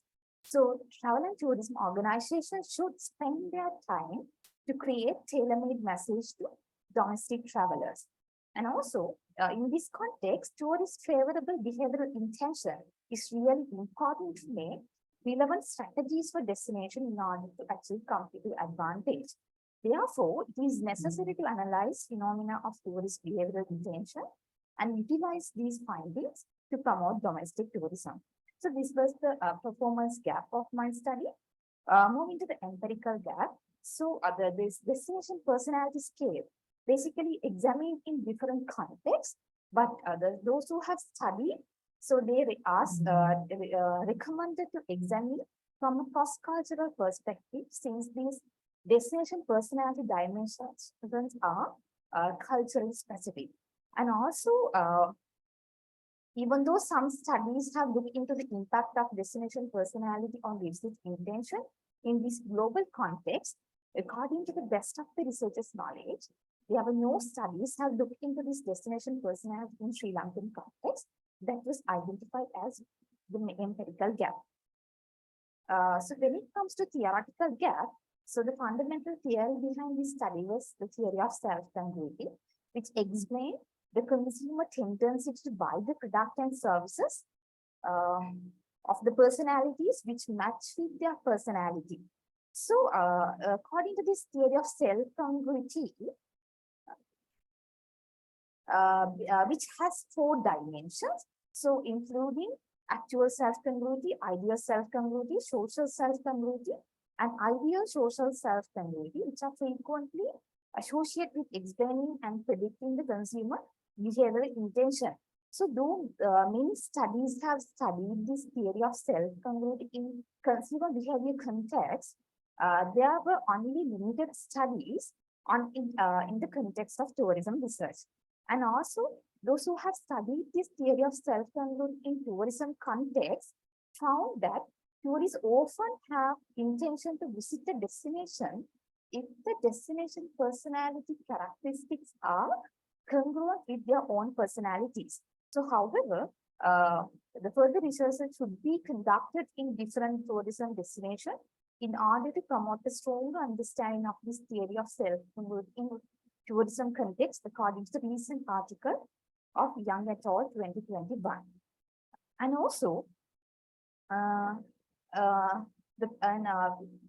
only the self-congruent theory, but also the theory of psychological ownership also used in the present study. So actually, the theory of psychological ownership attracting the scholars' attention recently, especially in tourism arena, but it has not attracted adequately in the tourism context. So where the destination psychological ownership is a kind of emerging concept. So according to the recent study conducted by Maitland et al. 2018 and Sang 2019, they request further research to re-examine the applicability of this destination psychological in different tourist destinations. So accordingly, this was my research question. So what is the impact of destination personality, self-congruity, and destination psychological ownership on revisit intention of domestic tourists in Sri Lanka? Accordingly, the purpose of the study is to investigate the impact of destination personality on revisited intention with the mediating effect of destination psychological ownership by referring to the domestic tourism in Sri Lanka. Accordingly, there were three specific objectives. To investigate the impact of destination personality on revisited intention was the first objective, and to investigate the mediating effect of self-congruity on the relationship between destination personality and revisit intention. And third one, to investigate the mediating effect of destination psychological ownership on the relationship between destination personality and revisit intention. So these are the significance of my study.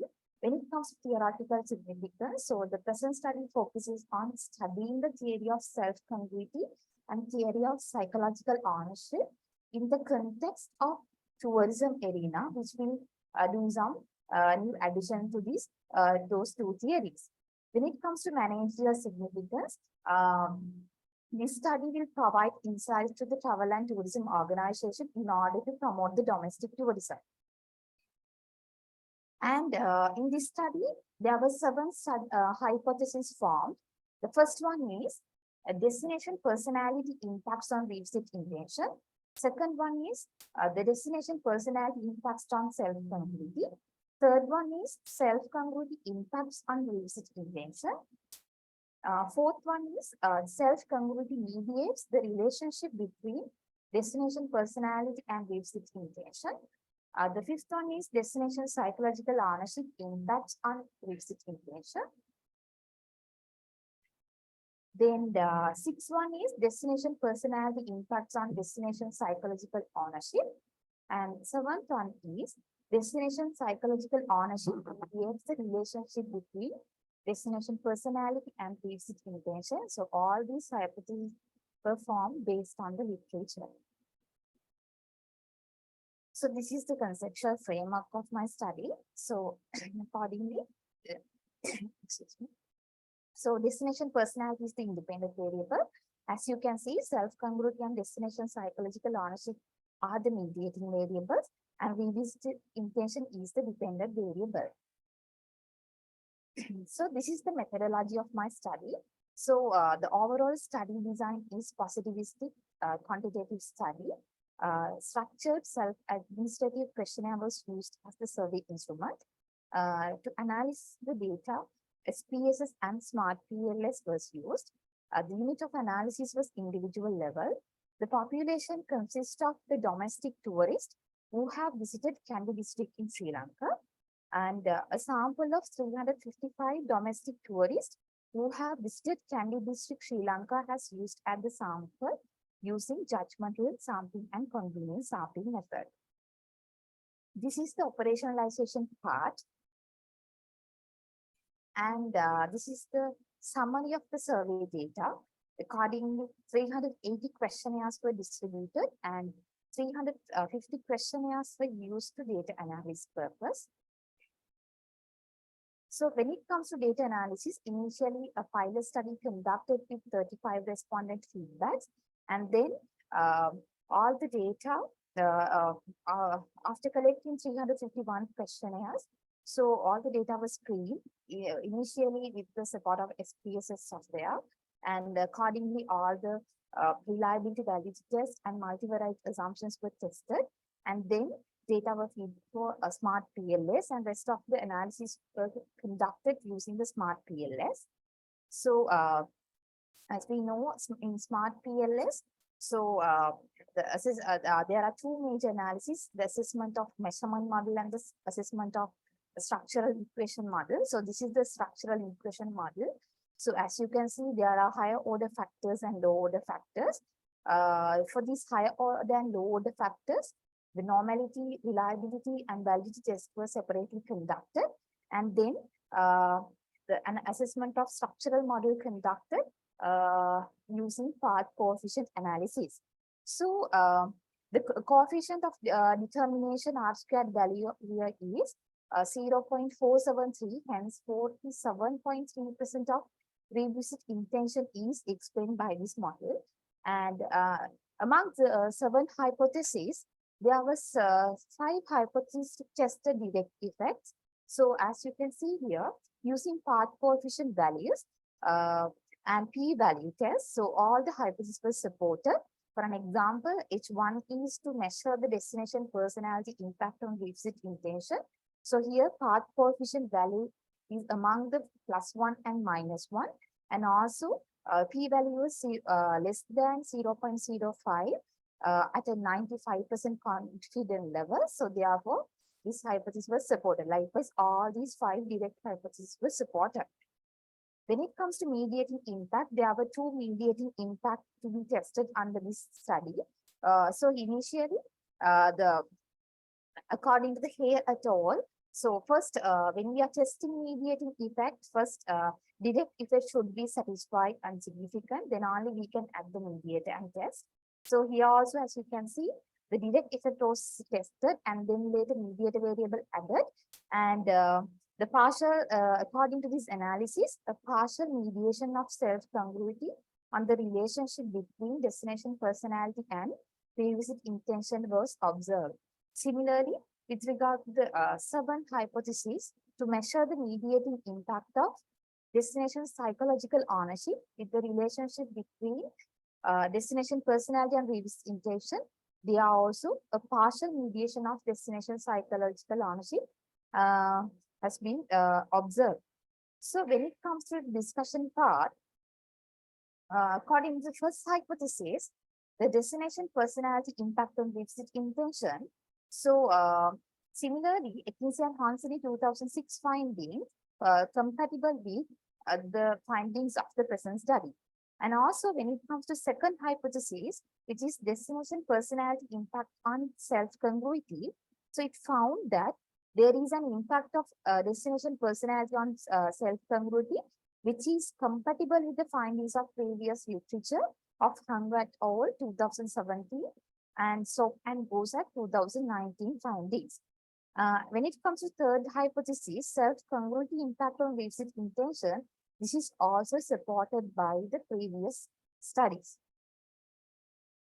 When it comes to the mediating first impact, according to this H4, self-congruity mediates the relationship between destination personality and revisit intention. So recently, Haumer and Ramirez et al. 2021 explained this mediating role of self-congruity on the relationship between destination personality and the behavioral outcomes. They refer to the domestic tourists in France. So they found that destination personality dimension lead to self-congruity of tourists as similar to the present study findings. However, the destination personality dimension they were used, including sincerity, sophistication, excitement, and ruggedness, were the dimension associated with their destination. However, when it comes to the present study, in addition to those 4 dimensions, I have found that peacefulness and uniqueness also associated with the destination personality dimension in Sri Lanka. When it comes to fifth hypothesis, the destination psychological ownership impacts on visit intention, that is also supported by the previous literature. And sixth hypothesis, that is also supported by the previous literature. When it comes to the last hypothesis, the destination psychological ownership mediates the relationship between destination personality and visit intention. Actually, as I said earlier, this psychological ownership was popping out recently in consumer behavior research and even especially in tourism arena researchers. So, in different instances, this psychological ownership tested as a mediating role. So, for an instance, destination psychological ownership was a mediating role in the relationship between destination identification and destination belongingness and behavioral intentions under the Kumar and Naik 2019 finding.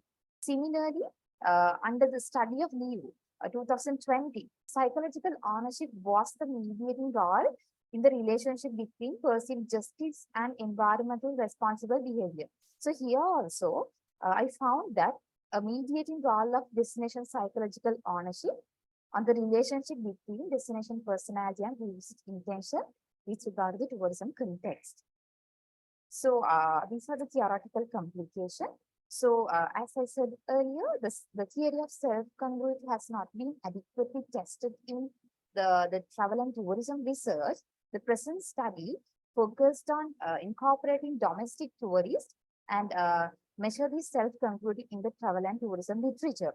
So, and also the current study focus on the concept of psychological ownership, which has been received the less attraction in the consumer behavior and also lacks in tourism literature.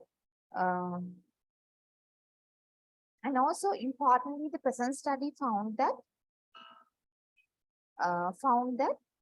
the destination psychological ownership drives visit intention. It found that the feelings of ownership is applicable for destination in addition to these material objects and organization. So it contributes to the tourism literature by extending the theory of psychological ownership. So when it comes to the managerial implication, this study provides important insight for the policymakers and the travel and tourism organization. So destination marketers can utilize these findings to develop unique and destination branding strategies in order to create memorable experience for the tourists and encourage repeat visit, because normally in travel and tourism organizations are more, usually they have focused on promoting the beautiful sceneries, golden beaches or some sort of things. Rather, they can use this destination personality and destination psychological ownership aspect, and they can create some unique marketing communication campaigns. And also, for an example, destination marketer can, in my study, we use that the Kandy is a charming destination, and according to the self-congruity measurement scale, I have used Kandy destination is consistent with how I see myself. So accordingly, it indicates that a tourist whose personality is charming visit a destination in which destination personality also a charm.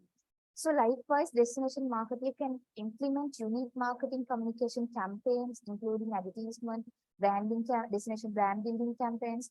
So they can have a theme like charm people encouraged to visit Kandy, where is really charm, something like that.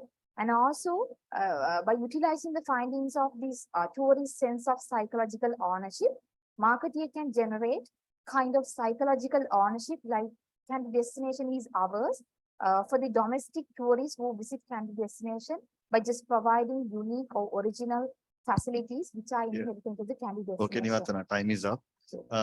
I now cordially invite Professor Prasadini to make her comments.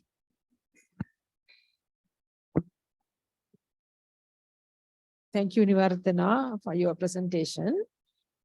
Actually, based on your presentation only, I can make few comments because I did not get your research paper.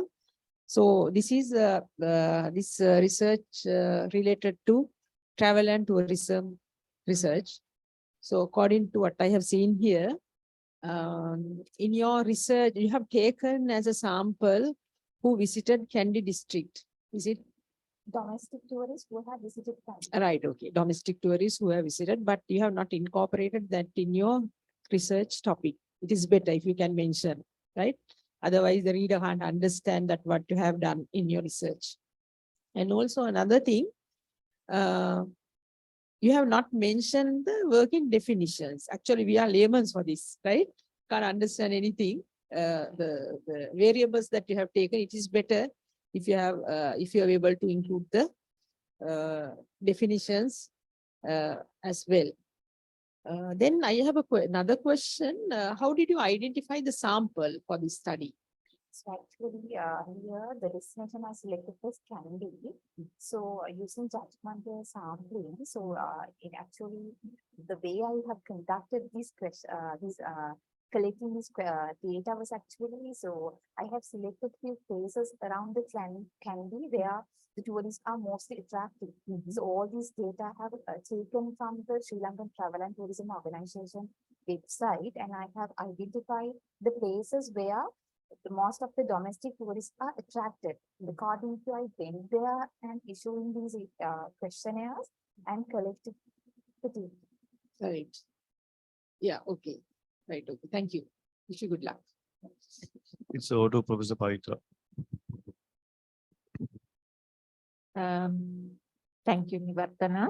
Again, an interesting topic in terms of sample size analysis, all that is fine. So, because you were looking at local tourists, what language was your questionnaire? Okay, you need to mention that in your methodology because the measures you would have taken from that was already developed. Who did the translation? So I did to the professor specialized in similar. Did you also do back translations? Okay. So one of my questions was, how did you find these people? So you have already answered that question. So in terms, I was trying to, because I'm not familiar with marketing topics. So destination personality is more like the brand of those places, right? And madam, that is a kind of human traits associated with the destination. Those are perceptions, basically. Okay, but because under managerial implication, you were talking about brand and how the tourist board should advertise. So normally in marketing, when we do branding, we are trying to talk to the consumer's mind, madam. In that sense, if we identify how consumers or how tourists are perceiving towards a particular destination, accordingly, we can create some sort of branding strategy. So what were the 5 destinations you had selected in Kandy? Not 5 destinations, madam. So around 12 destinations I have considered. University of Peradeniya, Temple of Tooth Fairy, Peradeniya Botanical Garden, and Kinnavala and Hantana. Okay, so but you said you only went to a couple of places to collect the data, right? So when you gave the questionnaire, let's say I'm a tourist. So in the questionnaire, you had questions like, okay, when you think of Peradeniya University, what it will be, when you think of the botanical gardens, and all right. Okay.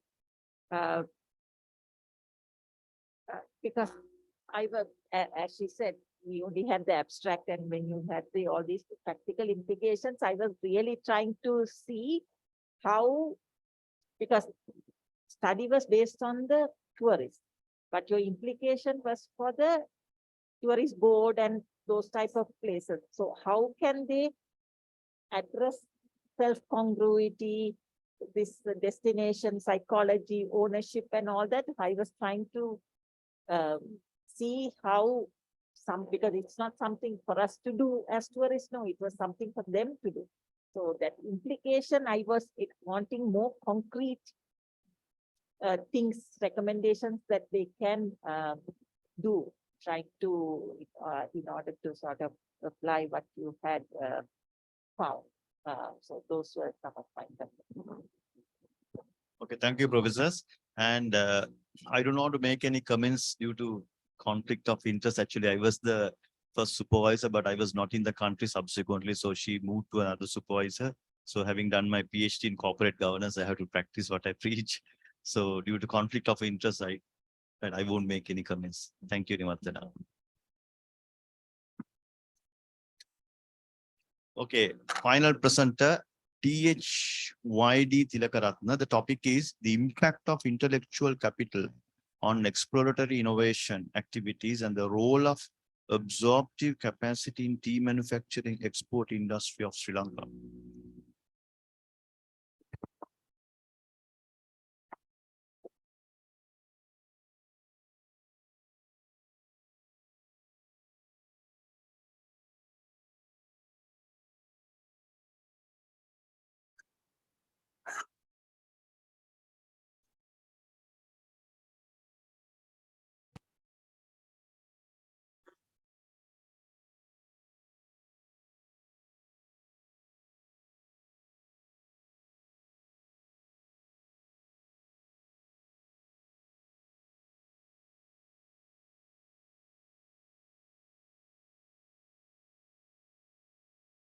A very good afternoon to the panel of judges and my dear colleagues and everyone listening.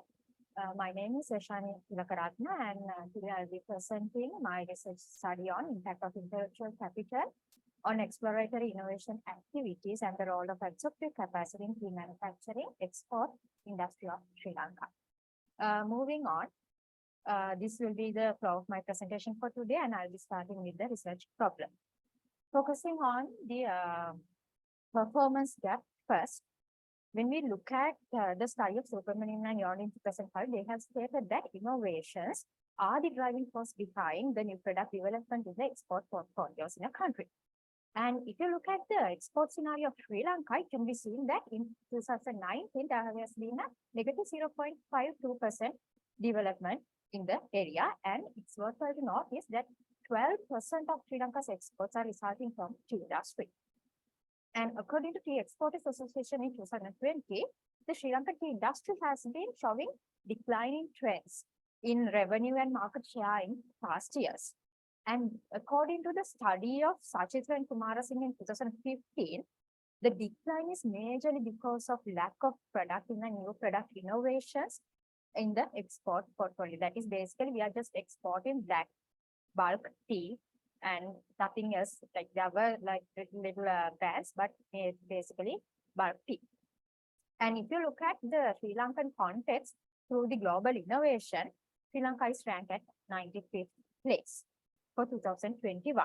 And it's worthwhile to notice that within that year, around 200 innovations were done, but none of those innovations were related to the tea industry. So basically, I can dial down the performance gap as in the tea industry, there is a lack of innovation which results in lower export revenues. Moving on to the empirical gap, many researchers have given their attention to the export industry, tea manufacturing industry, and but only a few of them have studied the research area of exploratory innovations. So, for example, Sachitra and Kumarasinghe in 2015 studied innovations in the tea industry, and while Tugal in 2011 studied the tea industry with relation to business excellence and its determinants. And 2011, again, Herath and De Silva has established that innovations is fundamental in gaining competitive advantages in the tea industry. When you look at the innovation or exploratory innovation side in Sri Lankan context, we can see that Sivalokathan and Siabu in 2015, and whereas Dakil and Clark in 2004 is an international article, they have studied the impact of intellectual capital on general innovations in the apparel industry, but not in the tea industry, or neither they have focused on exploratory innovations. Also, these studies that were conducted to figure out the reasons behind this lack of innovations of the tea industry firms, they have further recommended to study the intellectual factors that might be driving these exploratory innovations. Thereby moving on to the theoretical gap. So when it comes to innovations, we can look at it from the theory of intellectual capital. So theory of intellectual capital establishes that intellectual capital can be considered as a key driver of innovations. However, this theory of intellectual capital does not focus on other factors that may have and impact on the conversion of those intellectual factors into exploratory and explanatory innovations. Therefore, the past researchers who studied intellectual capital resulted in numerous improvement to the theories from static theory of intellectual capital. It has been developed. So they have identified the failure of some firms to convert intellectual capital into innovations and thereby recommends other factors for its further development in the future. Also, the tripartite intellectual capital taxonomy, which is human capital, relational capital, and structural capital, appears to be an emerging standard, and it's useful in a large number of countries and business contexts. However, there is only a limited number of studies conducted using the said combination of intellectual capital. That is, all three have not been used together that much. Individual factors have been used in many researches. Also, Ahmed and others in 2019 and Engelman and others in 2015 have used absorptive capacity of the firm to evaluate the relationship between intellectual capital and innovations. According to Lane and others in 2006, several studies shows that absorptive capacity positively affects companies' innovativeness. Moving on, however, most of this literature aimed at identifying the determinants of this absorptive capacity, like organization structure, communication, and ability to combine knowledge. They have not investigated how absorptive capacity receives an impact on intellectual capital components. Like they have studied how it will affect the innovativeness, but they haven't studied how those like absorptive capacities get impacted from intellectual capital components. So thereby, I'll be bringing in the theory of absorptive capacity. Then secondly, the knowledge-based view of the firm states that capability arising from strategic knowledge management would mobilize innovations in a firm. So recent studies propose that intellectual capital needs to be explored together with factors such as strategic knowledge management and process to a better understanding of how intangibles drive innovation through absorptive capacity. Accordingly, I can summarize the theoretical gap as how theory of intellectual capital fails short in explaining why and how the firms still fail to generate innovations even though they have ample amount of intellectual capital. Therefore, grounded on the theory of absorptive capacity and the knowledge-based view of the firm, this study suggests to incorporate the concept of realized and potential absorptive capacities and strategic knowledge management in a coherent manner, addressing the theoretical gap.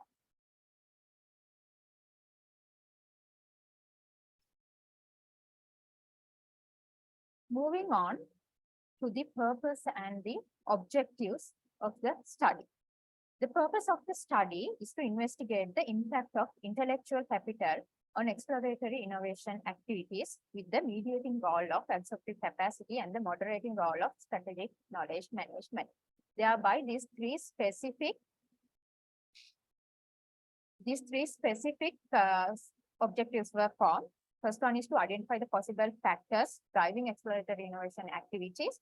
Second one is to examine whether there is a mediating role of absorptive capacity in the relationship between intellectual capital and exploratory innovation activities. And the third one is to explore whether there is a moderating effect of strategic knowledge management on the relationship between intellectual capital and exploratory innovation activities. Similarly, the given research questions were also formed. Moving on to the significance of the study, the managerial and the empirical significance.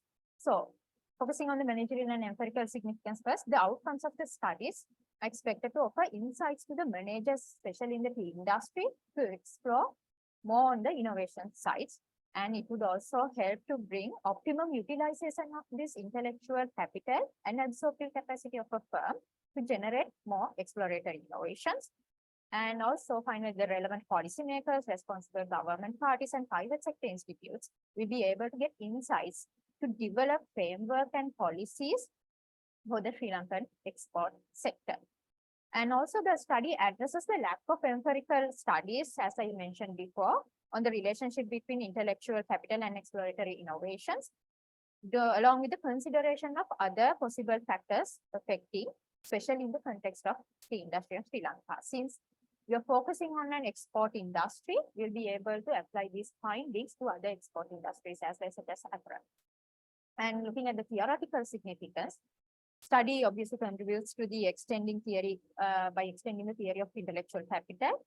And it uses the full tripartite taxonomical of IC. And the major significance is the introduction of strategic knowledge management as a moderator on the relationship between IC and exploratory innovation activities.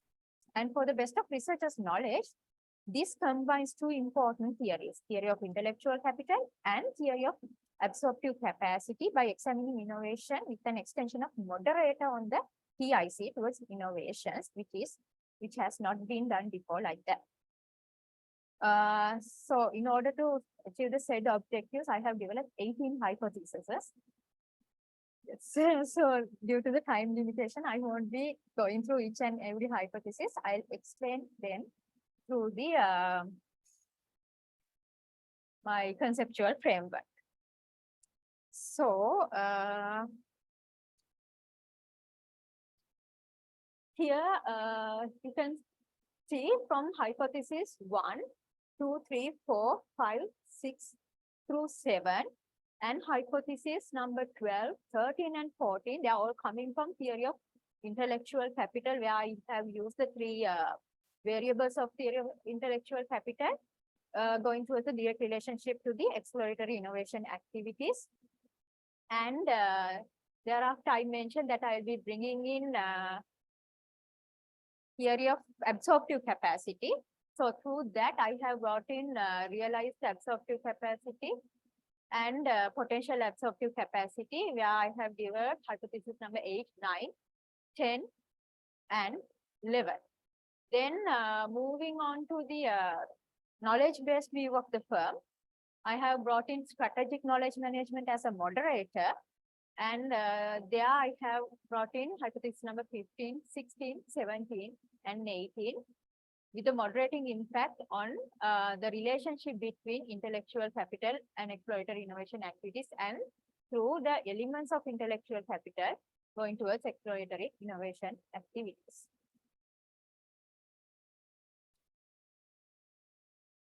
Moving on to the methodology of the study. So the study is a quantitative, exploratory by nature, and data was collected through a self-administered questionnaire, analyzed through SPSS and Smart PLS, and the unit of analysis was team manufacturing or exporting firms in Sri Lanka.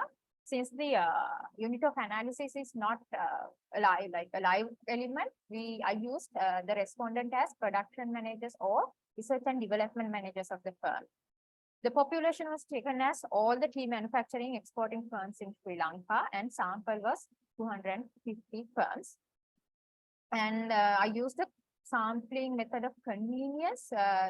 This is mainly due to non-availability of a proper framework to EDB or other institutes, recognizing which are the export companies, which are the manufacturing companies. There's no fine line between that. So it's always like together in the industry. So I had to take convenience sampling. Moving on, this is how the questionnaire was developed. There were 48 questions in the questionnaire. All of these, except for the demographic questions, were either 5-point Likert scale or 7-point Likert scale. Then, looking at the survey data, so as I said, 250 questionnaires were distributed. 215 were considered for the study, resulting in an effective response rate of 86%. And the data analysis, as I mentioned, was done through two-step method using Smart PLS and SPSS, the assessment of measurement model and the assessment of the structural model. And here again, you can see the R square value or the coefficient of determinant explaining the model.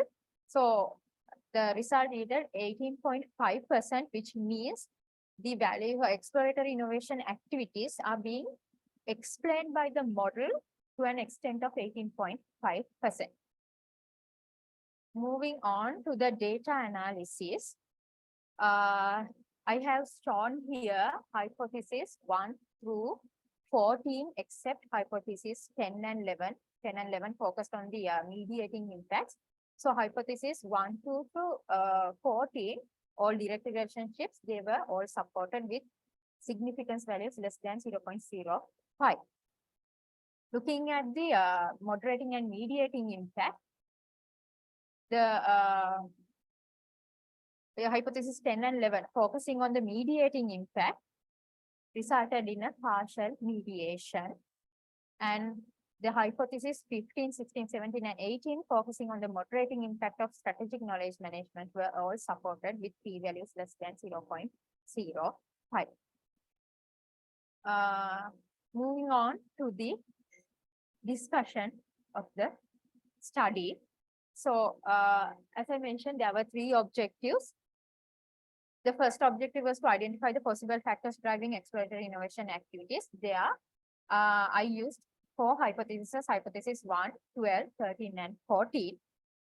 So all of these hypotheses were supported, and the past studies such as Duarte and Robinson in 2019, Subramaniam in 2012, McFadden and Cannell Jr. in 2004, they have all supported the current studies finding.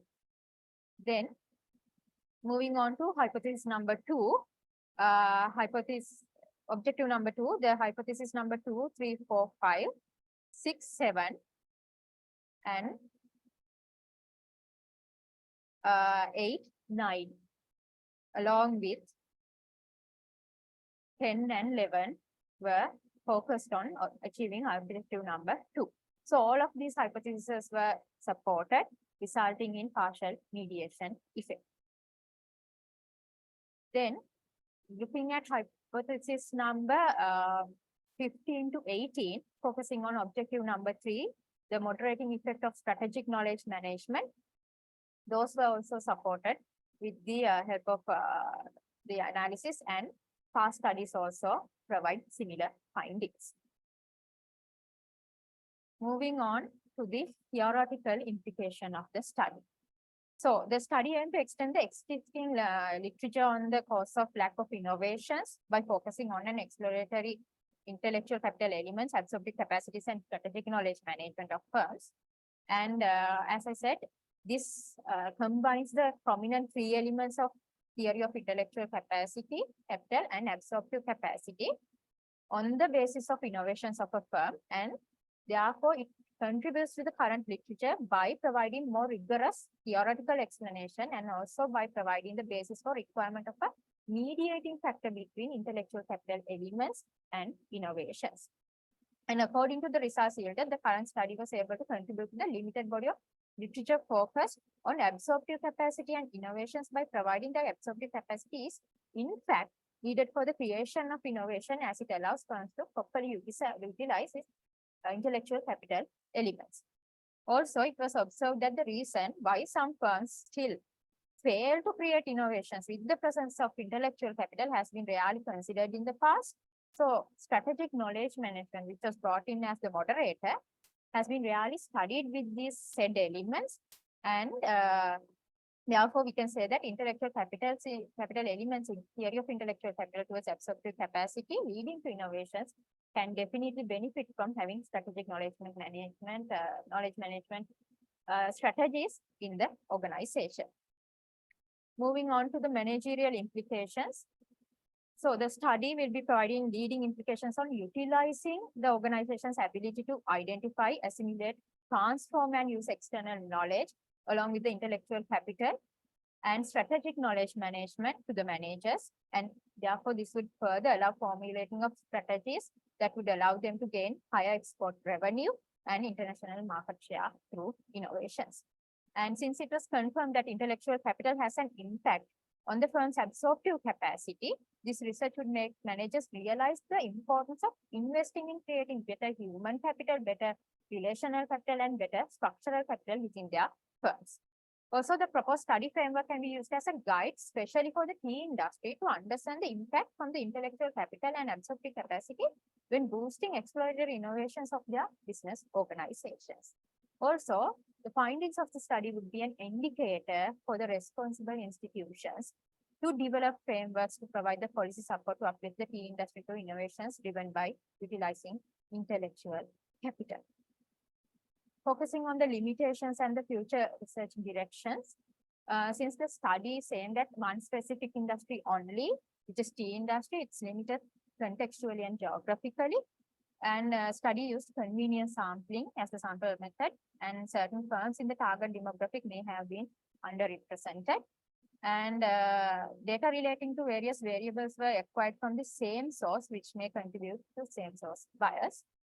But for the future study, would like to recommend in using different attributes taken from based view of the theory and empirical investigations of absorptive capacity in the knowledge management and intellectual capital field should be directed towards explorations and explanations contribution of intellectual capital factors to the knowledge dynamic process at cross-functional and cross-managerial levels with specific reference to multidimensional levels of absorptive capacity construct, that is realized and potential absorptive capacity. They have like 4 sub-elements, so you can study those elements separately. And in conclusion, Okay, time is up. Now I cordially invite Professor Pavitra to make her comments.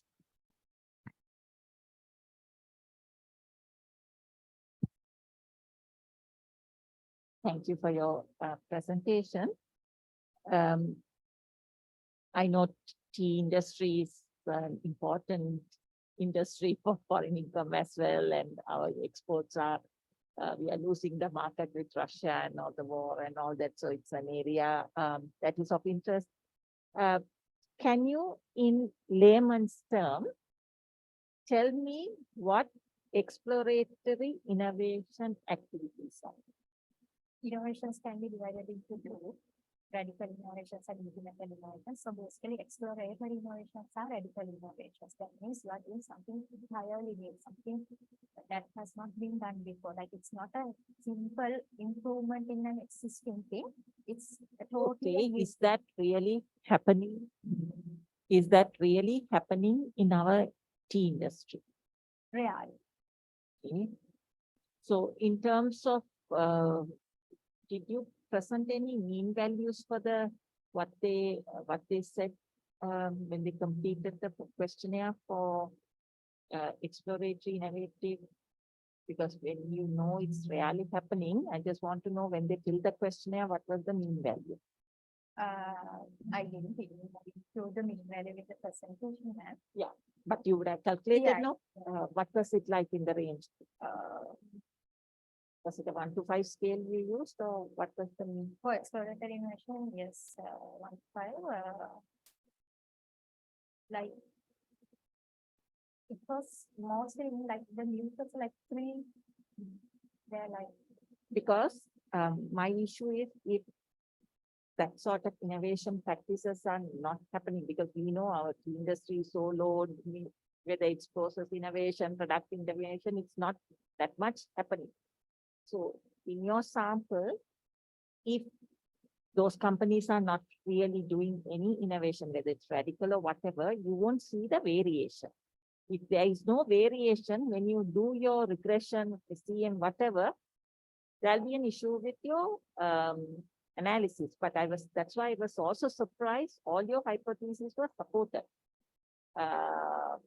So I don't know in terms of statistics and methodology, how that sort of happened. Because unless there is this variation of companies really doing it, some companies, then you don't see that variation to see the relationship, the impacts. Then in terms of improvement, since you are claiming you are using theories, it will be good if you develop directional hypotheses, whereas you just said impact and whatever, you need to develop directional hypotheses. As with the previous presenters, the arguments for your mediator and moderator hypotheses are not really for mediator and moderators. You are just showing direct relationships. And my concern was given the number of hypotheses you have, your sample size is an issue. But I know because this is companies, is your sampling unit, you can't get too many, but that is the issue because you need to have enough sample to test when you have so many hypotheses. And in terms of writing, there were so many quotes in your paper, but either I didn't know where your quote started or where your quote ended because there will be only one quotation mark. Either the ending quotation mark or the beginning quotation mark. So you need to pay attention to these type of details as well, especially in terms when you are citing other people's work as well, right? So I'll stop with that. Thank you, Professor. It's over to you, Professor Prasadini. Thank you, Doctor. Ms. Tilakaratne, thank you for the presentation. It was a very comprehensive one. You have chosen, let me speak about the positive side of your research. You have chosen very important, timely important topic since we are suffering from economic crisis and we need foreign currency to the country.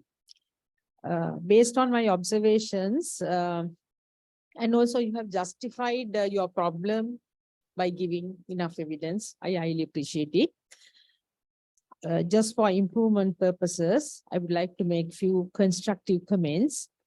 You have provided a complicated model, as Professor correctly mentioned. Whenever you establish a relationships, especially mediating, moderating, you have to give evidence, right? Without saying that there's a relationship or impact. And also,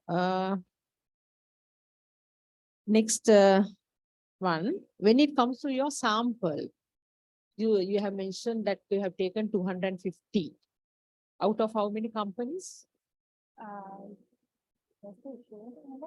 Like, can't really recognize which one is an export company, which one is an import. Like, if we take, like, for example, I take Evergreen group of companies. They have 14 factories, which goes as export, manufacturing. But whenever possible, like they take products from one of those factories and exporting like through that factory, like they have like 14 different names for those factories. So it's kind of like a multi-branding thing they are doing. So one sample gets rejected from one factory, they basically the same company, same product, they send it to another company's, like another factory's name. It's not clear. Yeah, that's why I Anyway, you have taken 250. yes, Okay. Got responses from how many companies? 250. Right. Okay. Fine. Then I have gone through your research paper. Again, certain areas are missing, like conclusion, suggestions of each researchers likewise. But in a paper, in a standard paper, you have to include all those things, even though there is a time, word limitation. Okay, right. Thank you very much. Wish you good luck. Thank you, professors. Few comments. Good topic. Very, very, very uncommon, right? But at the same time, now you showed some evidence, right? Now that can be due to other reasons. You can't exactly say that tea industries, has a negative growth due to lack of intellectual capital and exploratory innovation. That may be due to poor tea dust or whatever, no value additions and so on. So that's just look into that. Then, as she correctly said, 250. How did you select that? And do we have really, because 250 export companies? Export and manufacturing. Manufacturing. Okay, right. Then the other one is now from the practical perspective, managerial. If I'm the owner of Dilma or right, Akbar Brothers, how do you explain the mediating and moderating variables from managerial expertise, knowledge management and the other one? So mediating variables for absorptive capacities, realizing potential absorptive capacities, like when I was like talking to managers also, what happens is they say that okay, we have intellectual capital, we have good human capital, we have good relational capital, but they lack what they need to utilize those for the absorptive capacity, the power or the ability to like disseminate those knowledge, like study that knowledge, like divide it and like, okay, you study this, you study this. This is how you take use of this intellectual capital. That they lack. So just because you have some intellectual capital, it doesn't mean you will have innovation. So you have to have the ability to use those. So that's Did why your questionnaire have qualitative and quantitative aspects both, or so quantitative? So with quantitative, how did you get this? that's the conclusion I arrived at, sir. And when it came to strategic knowledge management, it's mostly from the managerial level. So knowledge is there. Like for an example, there was a question in my questionnaire. We have established systems of knowledge management within our company. So if you don't have established system of knowledge management, that means whatever that you learn through past experiences, whatever that you get from your relational capital, structural capital, you use it once and that's it. You can't like use it further because there's no way to store it, like give it to the next generation or the next level of employees.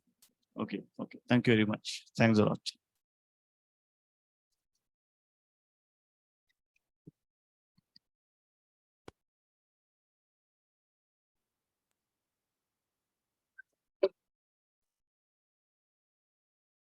Good evening, learned professors and dear presenters and the staff. We have come to the final stage of this presentation. Now I cordially invite Dr. Kalum Gamage, Director PIM, to hand over these certificates for the presenters. I'll start with E. Rebecca.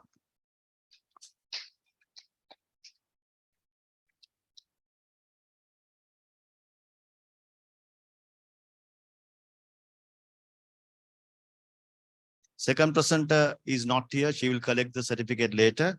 Next is MDR Harshani.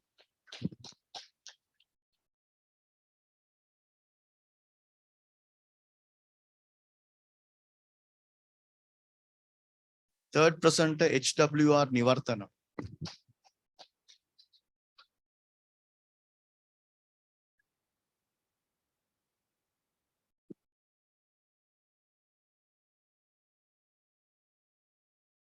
And the fourth presenter, THYD Tilakara.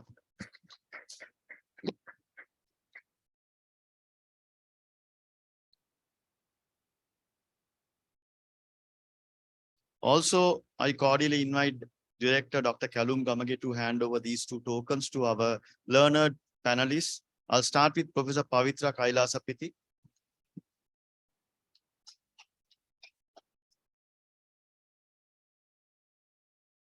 Thank you very much for your wonderful presentation. Sorry, wonderful comments, contribution. Extremely sorry. And Professor Prasadini Gamage.